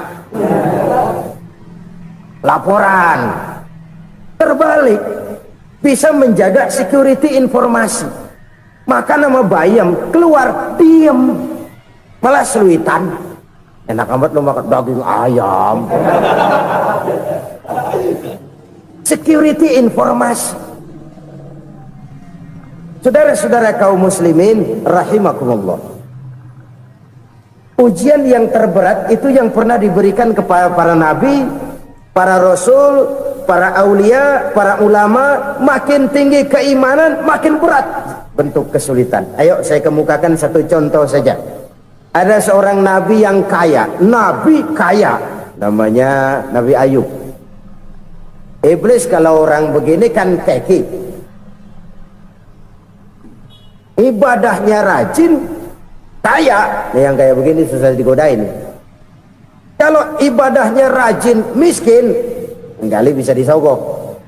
Sini imannya mantap, ibadahnya rajin, kaya, nabi lagi. Oh, tapi namanya iblis nggak kurang akal. Laporan, Tuhan, kenapa iblis? Ya ini bahasa saya, bahasa Qurannya sih nggak gitu. Itu hambamu yang namanya Ayub, dia rajin ibadah cuma karena dikasih kaya aja. Coba kasih miskin dia, berhenti dia sembahyang. Ah, kamu bisa aja. Saya tahu Ayub itu hambaku yang ikhlas. Saya buktiin Tuhan, silahkan. Dibuktiin lah, iblis turun ke alam ini. Yang mula-mula dia lakukan, dia rusak sawah ladang Nabi Ayub. Dia binasakan binatang ternak Nabi Ayub. Sehingga dalam waktu singkat, jatuhlah Nabi Ayub dari orang paling kaya jadi orang paling miskin. Beliau masih ibadah di mihrab dalam masjid. Datang iblis. Saudara Ayub, ya, lagi ngapain? Ibadah. Nyembah Allah, nyembah Allah. Oh, percuma. Kenapa? Tuhan yang ente sembah nih, dia udah bikin miskin ente. Sawah ladang ente hancur lebur, binatang ternak binasa. Sekarang ente jadi orang paling miskin. Ngapain nyembah Tuhan kayak begitu? Tekor. Udah berhenti dah ibadah, berhenti ibadah. Ini iblis sama Tuhan laporannya lain, yang dikerjakan kepada Nabi Ayub juga lain. Benar begitu iblis kata Nabi Ayub? Iya, sawah ladang saya habis, buras. Binatang ternak saya binasa, binasa. Saya miskin, bangpak. Apa jawab Nabi Ayub? Bukan innalillahi, ini hebat. Alhamdulillahillazi a'tani wa akhza minni. Segala puji bagi Allah yang telah memberikan harta kepada saya dan sekarang mengambilnya lagi. Alhamdulillah. Allah yang ngasih, Allah yang ambil. Itu mah urusan Allah. Iblis cuman ibadah jalan terus, sujud lagi Nabi Ayub. Iblis seleher gondok banget. Dasar nabi nggak mempan dia apa-apain, miskin malah alhamdulillah. Allah yang ngasih, Allah yang ngambil. Jadi kalau kita tidak komit, kita tidak terikat kepada kaya, miskin, senang, susah, apa yang bisa bikin kita susah? Jadikan kekayaan, kemiskinan, jadikan senang susah sebagai anak buah yang bisa kita atur. Jangan kekayaan ngatur kita, jangan kemiskinan ngatur kita. Kita yang harus mengatur mereka. Senang susah, kaya miskin, bahagia sengsara, jadikan itu anak buah yang bisa kita atur. Kalau sekarang kita kaya, lain saat boleh jadi kita miskin, semiskin-miskinnya. Allah yang ngasih, Allah yang ngambil. Tenaga mana yang bisa menghalangi? Ibadah jalan terus. Iblis makin gondok. Dasar nabi loh. Akhirnya apa? Nabi Ayub dikerjain, diberikan penyakit. Demikian fatal penyakitnya. Bayangin, udah miskin sakit. Masya Allah. Miskin sakit. Sakitnya nggak lama, kira-kira 16 tahun. Istrinya 3, 2 mental minta ceraiin. Ngerawatin laki bengek begini. Senang belum tentu, susah udah pasti nih. Cerai aja, cerai lah. Cerai. Tinggal satu Siti Rahmah yang setia menemani beliau. Sesetia-setianya hati perempuan, Satu saat Siti Rahma bilang, "Bang, iya, abang kan Nabi, Bang. Lalu, namanya Nabi kan doanya jarang meleset, Bang. Maksud kamu minta kenapa sih sama Tuhan biar abang sembuh baik dah, Bang?" Siti Rahma, "Iya, saya sakit berapa tahun sih dah?" 16 tahun, Bang. "Sebelum ini saya sehat berapa tahun?" "Ya kira-kira 60 tahun, Bang." "Nah, coba ente banding-bandingin, Rahma. Saya dikasih sehat 60 tahun, dikasih sakit 16 tahun. Sudah nggak sabar mau doa kepada Allah minta sembuh. Saya malu kepada Allah. Diuji dengan yang luar biasa seperti ini, tidak mengganggu stabilitas kehambaannya. Dia tetap menghamba kepada Allah Subhanahu wa ta'ala. Saudara-saudara kaum muslimin rahimakumullah, kunci menghadapi kesulitan itu apa? Allah jelaskan dalam satu ayat, "Wa basyiris sabirin alladzina iza asabathum musibah qalu inna lillahi wa inna ilaihi raji'un." Gembirakan orang-orang yang sabar. Siapa mereka itu? Yang apabila mendapat musibah mereka kembali kepada keyakinan dasar, segalanya dari Allah dan segalanya akan kembali kepada Allah. Ini konsepsi dasar dari sikap muslim dalam menghadapi berbagai kesulitan. Segalanya dari Allah, segalanya akan kembali kepada Allah. Kalau ini sudah kondisi dasarnya, maka kita akan lapang menghadapi kenyataan bagaimanapun pahitnya. Apakah itu namanya miskin, apakah itu namanya sakit, bahkan maut sekalipun. Segalanya dari Allah, segalanya akan kembali kepada Allah. Ini sikap hidup, bukan sekedar ucapan. Kita kadang-kadang menjadikannya sebagai ucapan. Mulutnya sehingga berhenti, innalillahi wa inna ilaihi raji'un, tapi nangisnya terus gerung-gerungan. Bukan itu, ini kesadaran moral. Kalau segalanya dari Allah, segalanya kembali kepada Allah, kan sebenarnya cuma nunggu giliran. Hari ini saya nyembayangin dia, entah hari apa saya disembayangin orang. Hari ini saya antar dia ke kubur, entah hari apa orang nganterin saya ke kubur. Hari ini saya tahlilkan dia, entah nanti kapan orang tahlilkan saya. Segalanya dari Allah, segalanya akan kembali juga kepada Allah. Oleh sebab itu saudara-saudara, kesulitan bukan untuk ditakuti. Kesulitan justru untuk diatasi, dicarikan jalan keluarnya. Dan tidak ada orang yang tidak pernah mendapat kesulitan. Tidak ada. Semakin tinggi status sosial, semakin tinggi kualitas keimanan, semakin besar juga tingkat kesulitan. Hanya saja bagaimana cara kita mengatasinya. Dan Al-Quran menyatakan, "Inna ma'al usri yusra." Di balik kesulitan itu pasti ada kemudahan. Roda itu berputar. Karena itu Rasulullah sallallahu alaihi wasallam mengingatkan kepada kita, ta'arraf ilallahi fir raha ya'rifka fis syiddah. Ingatlah kepada Allah di waktu kamu senang, supaya Allah ingat kepada kamu di waktu kamu susah. Kalau waktu senang kita ingat kepada Allah, kita susah, Allah tidak akan meninggalkan kita. Tapi kalau waktu senang kita jauh dari Allah, sujud tidak sempat, dengan masjid jauh, ketika senang kita lupakan Allah. Nanti begitu kita susah, Allah lupakan kita. Dan itu menyakitkan. Oleh karena itu orang-orang tua kita dulu bilang, kalau lagi sehat ingat-ingat lu bakal sakit nanti. Kalau lagi kaya ingat-ingat satu saat kita bakal jatuh miskin. Bahkan kalau lagi muda ingat-ingat kita bakal tua. Dan yang terpenting, kalau lagi hidup ingat-ingat kita bakal mati. Saudara-saudara kaum muslimin rahimakumullah. Jadi yang kedua yang merupakan perbendaharaan surga, menyembunyikan musibah. Saudara-saudara kaum muslimin rahimakumullah. Hal ketiga yang merupakan perbendaharaan surga adalah wasilatur rahmi. Orang yang suka bersilaturahmi. Sebagaimana yang kita maklum bahwa manusia adalah makhluk yang disebut zon politika. Makhluk sosial yang tidak mungkin hidup sendiri-sendiri. Betapa dan siapapun kita memerlukan orang lain. Bodoh betul manusia kalau tinggal di tengah masyarakat tapi tidak mau bermasyarakat. Merasa hebat sendiri, pintar sendiri, gagah sendiri, kaya sendiri. Mungkin kalau mati juga ngubur sendiri. Jangankan kita di sini, di sorga saja Nabi Adam waktu sendirian bengong melulu, mondar mandir. Allah tegur dam sepi dam. Ya ini kalau bahasa saya. Iya Tuhan sepi ini nggak ada coret-corekan pisan ini. Diciptakan Siti Hawa baru anteng Nabi Adam. Itu di sorga. Cobalah. Umpamanya saudara tinggal di Jakarta nih. Kayak bener. Apaan aja di Jakarta punya saudara dah. Jembatan Semanggi ambil. Monas, Buntel bawa pulang. Hotel-hotel ambil semua. Cuman tinggal di Jakarta sendirian, apa enaknya? Betapa dan siapapun kita perlu orang lain.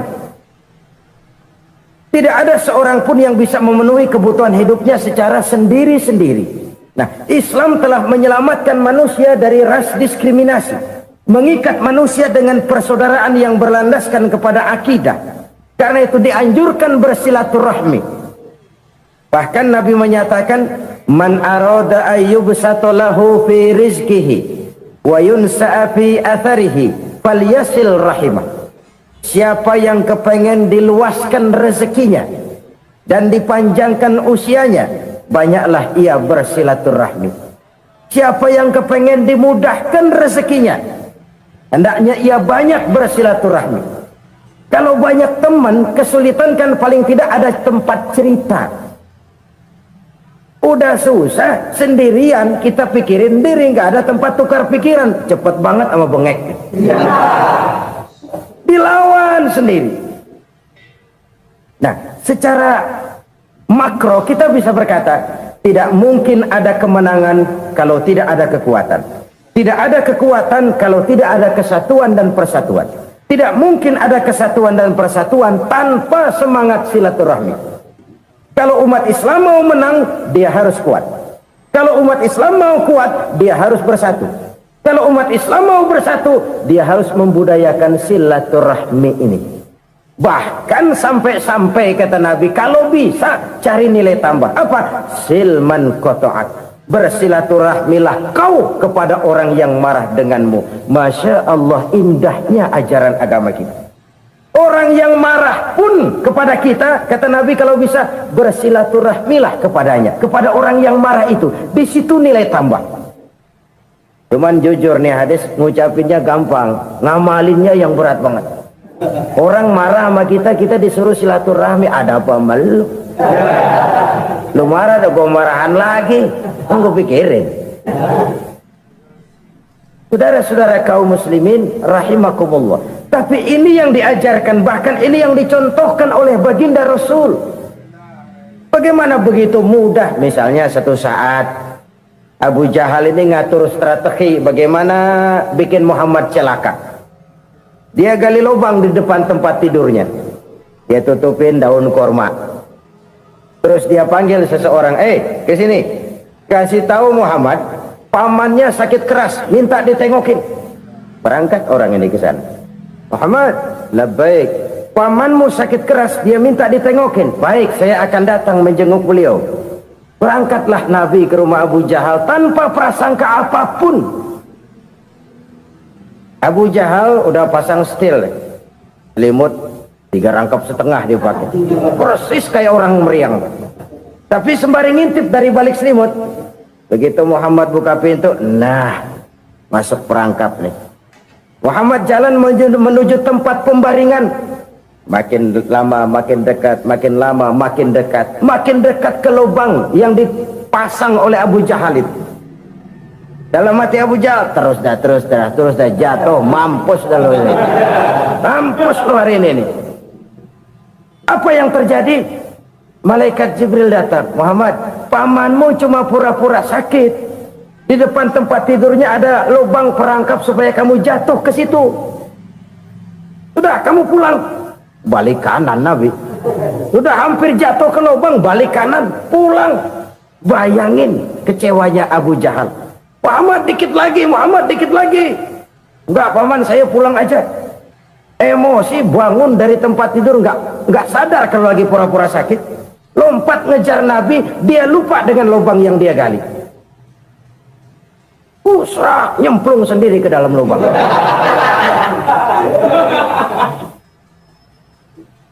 Nabi terus berlalu. Ini terjadi keanehan. Jatuh ke lubang yang dia gali itu sebenarnya nggak terlalu dalam ya, antara 3-4 meteran lah. Tolong, saya jatuh ke lubang ini. Datanglah pelayan-pelayannya itu. Angkat saya dari sini. Oh, yang ngulurin tambang. Satu gulung, belum juga nyampe itu tambang. Kurang, beli lagi ke warung. Sambung, ulur lagi, nggak juga bisa sampai. Wah, ini kerjaan Muhammad ini. Tolong, siapa salah seorang kamu ke rumah Muhammad, kasih tahu encangnya kecebur.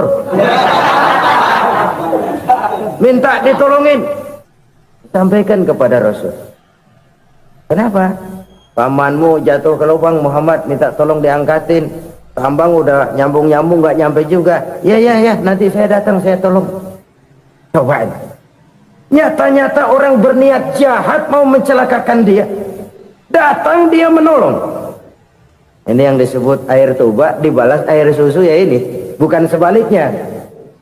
Air tuba dibalas air susu.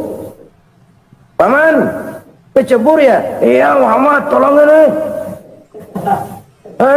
Pegang tangan saya. Nabi ulurkan tangannya, nyampe, dipegang oleh Abu Jahal, diangkat ke atas, sampai atas. Apa kata Abu Jahal? Sihirmu memang hebat Muhammad. Udah ditolongin dikata sihir, yang enak kita kemplang kan itu orang begitu. Urusan apa? Tapi inilah akhlak. Kalau bisa kamu bersilaturahmilah dengan orang yang marah kepadamu sekalipun. Orang marah kita tetap baik. So, kalau kita berbuat baik sama orang yang memang baik, rasanya sih biasa-biasa aja. Orang baik kita baik lagi, ya draw aja, belum ada nilai tambah di situ. Baru ada nilai tambah kalau kita bisa berbuat baik kepada orang yang nyakitin kita. Itu namanya kita setingkat di atas dia. Dia sakitin kita, kita berbuat baik sama dia. Dia pelit sama kita, kita baik sama dia.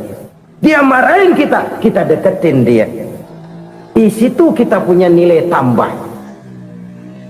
Jadi siapa yang ingin diluaskan rezekinya, kata Nabi, dan dipanjangkan umurnya, hendaklah ia banyak-banyak bersilaturahmi. Sederhana sebenarnya silaturahmi, tapi silaturahmi membangkitkan semangat kesatuan dan persatuan. Kesatuan dan persatuan melahirkan kekuatan.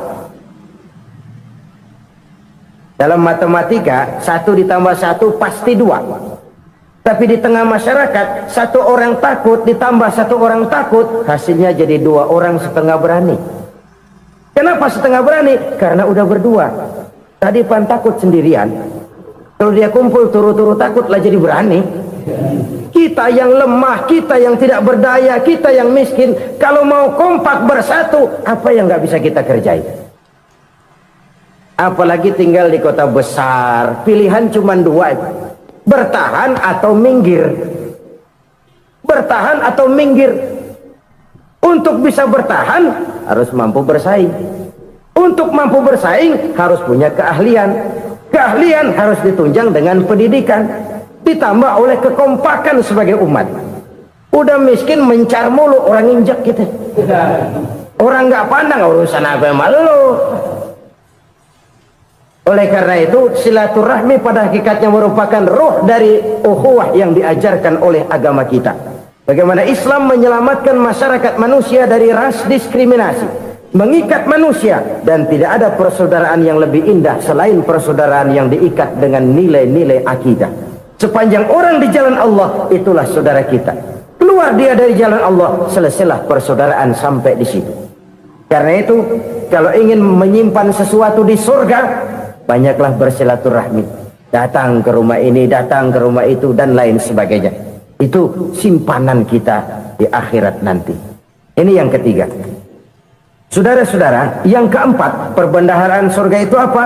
Wa qawlu la hawla wa la quwwata illa billah. Ucapan la hawla wa la quwwata illa billah. Ibadah kan ada yang berat, modalnya besar. Bangun masjid berat, modalnya besar. Bangun rumah sakit berat, modalnya besar. Ada ibadah yang berat tapi modalnya ringan. Misalnya puasa itu berat, mengendalikan nafsu.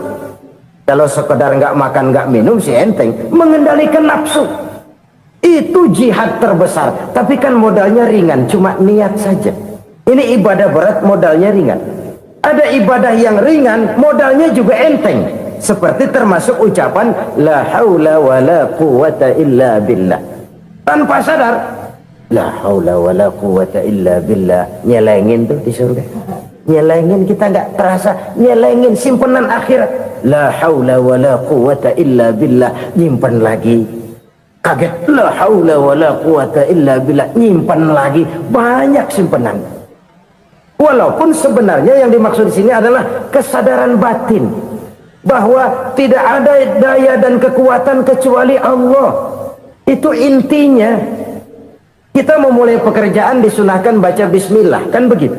Apa itu? Kesadaran moral bahwa ini saya bisa kerjakan. Saya kerjakan ini dengan menyebut nama Allah. Kenapa? Kalau Allah tidak memberikan daya dan kekuatan, mana mampu saya kerjakan ini. Maka saya kerjakan ini dengan menyebut nama Allah. Bismillah. Kesadaran moral. Manusia hanya wajib berusaha, tapi nggak pernah wajib berhasil. Banyak hal-hal yang kalau kita renungkan secara rasio nggak mungkin, tapi jadi kenyataan. La haula wala quwata illa billah. Tidak ada daya dan kekuatan kecuali bagi Allah semata-mata. Kesadaran moral akan kelemahan dan keterbatasan makhluk bernama manusia. Kadang kita kagum dengan otak, tapi kita sering lupa sama yang bikin otak. Padahal bagaimanapun hebatnya otak, yang bikin otak pasti lebih hebat dari otak. Nggak percaya, silahkan otak-otakan. Inilah kecenderungan. Kita kagum dengan pesawat-pesawat mutakhir, bukan main, besi gede banget terbang itu. Alangkah hebatnya. Lalu apa yang bikin otak tidak lebih hebat dari itu semua? Kita puji laut. Apa yang bikin laut tidak lebih hebat dari laut itu? La haula wala quwata illa billah. Tidak ada daya dan kekuatan kecuali Allah. Apa yang bisa kita lakukan kalau tidak karena daya dan kemampuan yang diberikan oleh Allah kepada kita? Lahirlah sikap tawadu, rendah hati, tidak melonjak menjadi angkuh dan sombong, sadar akan kelemahan dan keterbatasan diri sebagai makhluk yang diciptakan oleh Allah Subhanahu wa taala. Jadi satu sisi ini ucapan yang berpahala, la haula, jadi wiridan. Pada sisi lain ini kesadaran moral, sikap mental, kesadaran batin bahwa yang punya daya dan kekuatan itu cuma Allah. Kita nggak pantas untuk sombong. Sebab sombong itu pakaiannya Allah. Kita nggak sedang pakai pakaian Allah, kegedean. Dan makin kita renungi, makin terbentur. Apa sih yang bisa kita sombongin? Kita mau sombong apa? Kaya? Pintar? Itu kan semua relatif. Di atas langit masih ada langit lagi. Jadi oleh karenanya, marilah kita menyadari. Manusia hanya wajib berusaha, tapi tidak pernah wajib berhasil. Yang berusaha saja tidak wajib berhasil, apalagi yang tidak berusaha. Islam bukan agama orang pemalas yang selesai sholat lalu enggelohom, enggelenggem ayem-ayem. Tapi Islam bukan agama orang sombong yang setelah berusaha lalu tidak memerlukan Allah. Kita bisa saja bikin proyeksi, tahun sekian kita bakal panen besar menurut perhitungan otak. Tapi ada kejadian lain. Apa? Tikus ngambek. Habis itu dimakanin tikus, panen gagal. Proyeksi rasional gagal oleh tikus-tikus yang ngambek itu. Bisa saja terjadi. Tahun depan kita panen besar, urung. Kenapa? Musim panas panjang. Dan sekarang ini koran-koran bikin berita musim mengalami penyelewengan. Bukan cuma manusia yang nyeleweng sekarang. Musim pakai nyeleweng. Mestinya kan musim hujan udah selesai, masih hujan-hujan juga. Musim.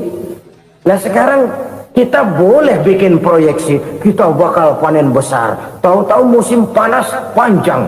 sawah retak, air kering, cari teknokrat yang paling botak, suruh pendekin tuh musim panas.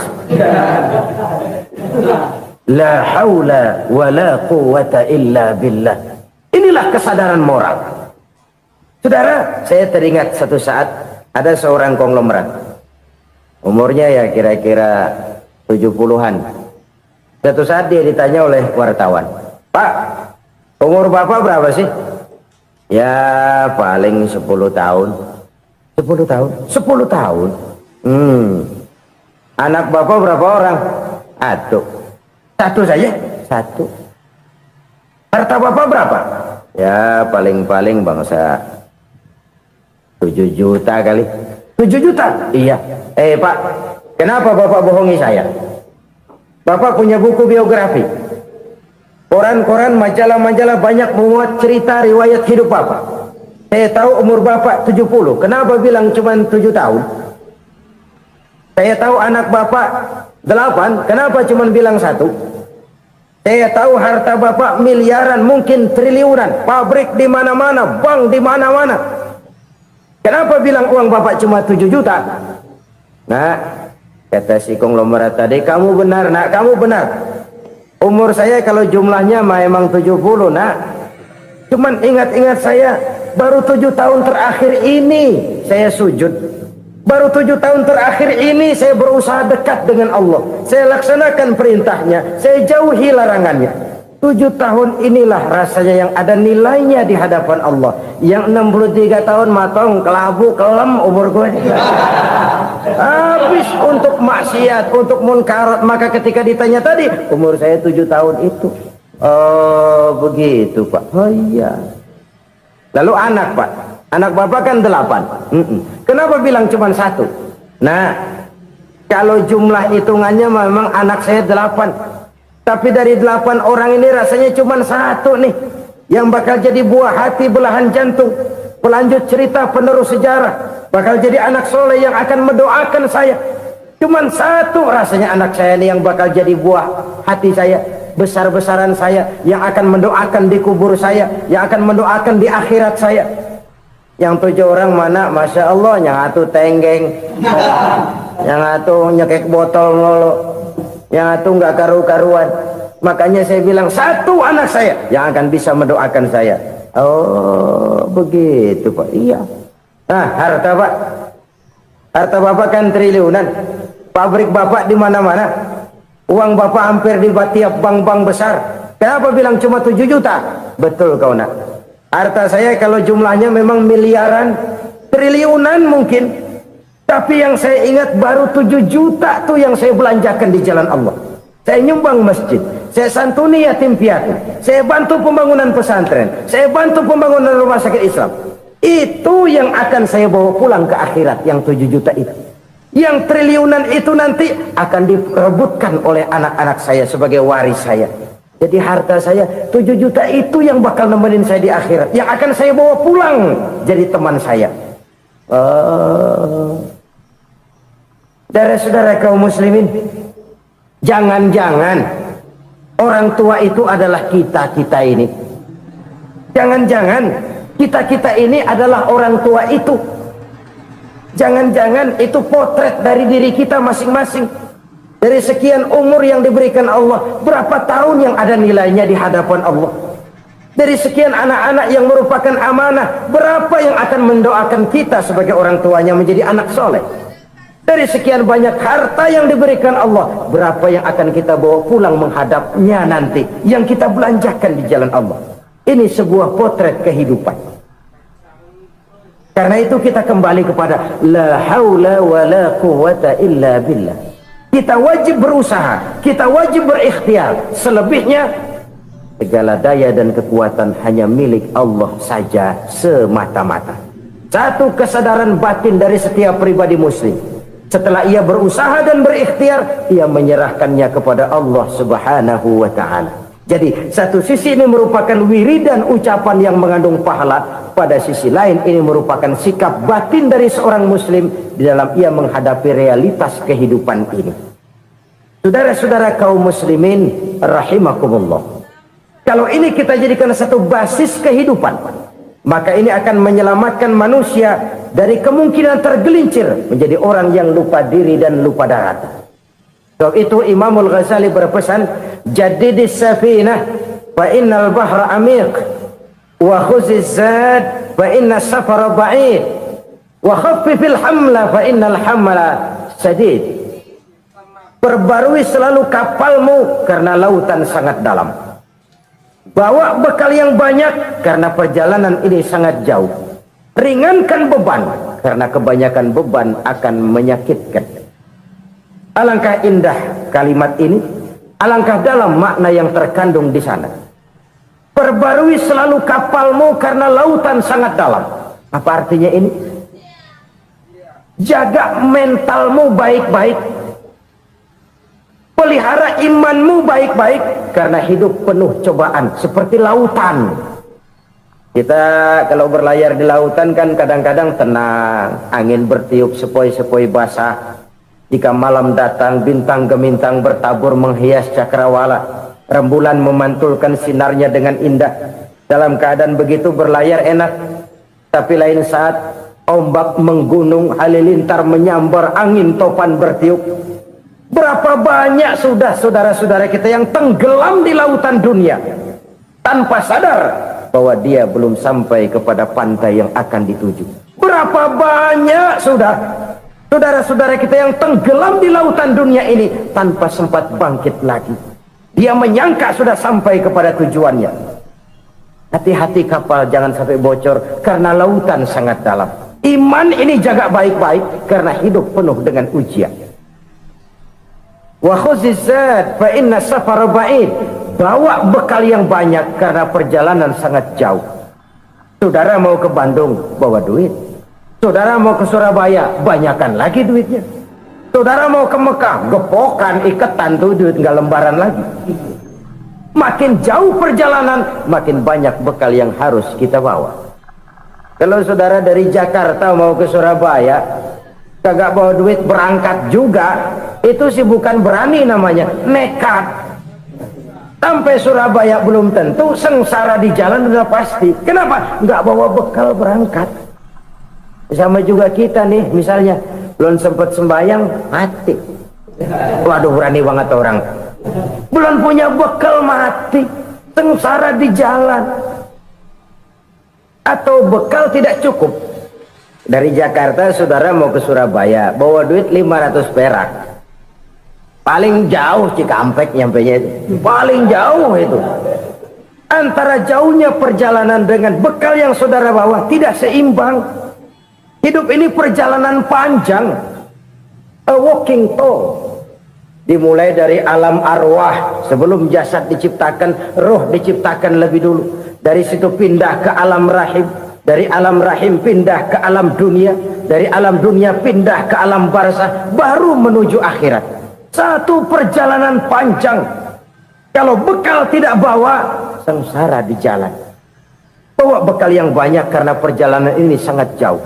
Wa khaffifil hamla, ringankan beban karena beban itu cuma akan menyulitkan. Kalau bekal itu sih keperluan, tapi beban nggak kita perluin, cuma ngeberat-beratin. Apa ini beban? Dosa, kecurangan, kebatilan, kesoliman, ketidakadilan, kesewenang-wenangan. Itu akan jadi beban kita di akhirat. Alangkah celakanya, perjalanan panjang, bekal tidak bawa, beban kelewat banyak, alamat sengsara di jalan. Pahala tidak ada, dosa berlipat ganda. Na'udzubillah, summa na'udzubillah. Kalau kita rangkum nasihat Al-Ghazali dengan kisah si konglomerat tadi, kita akan mengambil kesimpulan. Pertama, bekal terbaik dalam menghadapi gejolak kehidupan ini tidak lain adalah iman. Yang kedua, pahala dan dosa. Dua hal kontroversial. Pahala adalah bekal, dosa adalah beban. Tapi kita sekarang kan tidak begitu terangsang kepada yang abstrak. Orang berlomba mencari yang konkret-konkret saja, yang real. Kalau emang dosa, benjol dong, kira-kira begitu. Kira-kira begitu. Persis orang Yahudi dulu. Orang Yahudi itu kan pernah minta kepada Nabi Musa, ya Musa lan nu'mina laka hatta narallaha jahrah. Musa, kami nggak bakal mau beriman kepada Allah kalau belum kami lihat Allah ada nongkrong di depan kami. Kalau memang Tuhan ada, taruh dong di depan kami. Mau yang konkret-konkret saja. Kalau memang dosa, benjol dong. Kalau memang pahala, berasa dong. Orang terangsang kepada yang real, yang konkret-konkret saja. Karena itu, untuk mengejar dosa orang mau bayar. Tapi untuk mengejar pahala, walaupun tidak bayar, orang segan. Ini yang dikatakan oleh Nabi, kamu mengharapkan ke surga, tapi kamu berat melaksanakan sesuatu yang bisa membawa kamu ke surga. Kamu ingin jauh dari neraka, tapi tiap saat kamu lakukan perbuatan-perbuatan yang justru menjerumuskan kamu ke neraka. Idda'aitum an-najata minan nar wa ramaitum fiha anfusakum. Kamu ingin selamat dari neraka, tapi kamu lemparkan diri kamu ke neraka. Kamu ingin masuk surga, tapi berat sekali kamu melakukan perbuatan-perbuatan yang bisa menyampaikan kamu di surga. Saudara-saudara kaum muslimin rahimakumullah. Jadi hal keempat yang merupakan perbendaharaan surga adalah la haula wa la quwwata illa billah. Satu sisi ini merupakan ucapan yang memperberat timbangan akhirat. Pada sisi lain ini merupakan sikap hidup seorang muslim. Kesadaran batin yang sangat dalam bahwa tidak ada daya dan kekuatan kecuali Allah. Dan itu kita simbolkan pada saat memulai pekerjaan dengan Bismillah, dengan menyebut nama Allah. Satu kesadaran moral, saya hanya bisa melakukan ini karena diberikan daya dan kekuatan oleh Allah. Lahirlah sikap tawadu, rendah hati, tidak melonjak menjadi angkuh dan sombong. Saudara-saudara, sampai sini dulu jumpa kita kali ini. Semoga 4 perbendaharaan surga ini dapat kita lakukan, yang kelak akan merupakan bekal kita di kemudian hari nanti. Amin ya rabbal alamin. Terima kasih atas segala perhatian, mohon maaf atas segala kekurangan. Usikum wa iyaya bitaqwallah. Wassalamu alaikum warahmatullahi wabarakatuh. Waalaikumsalam.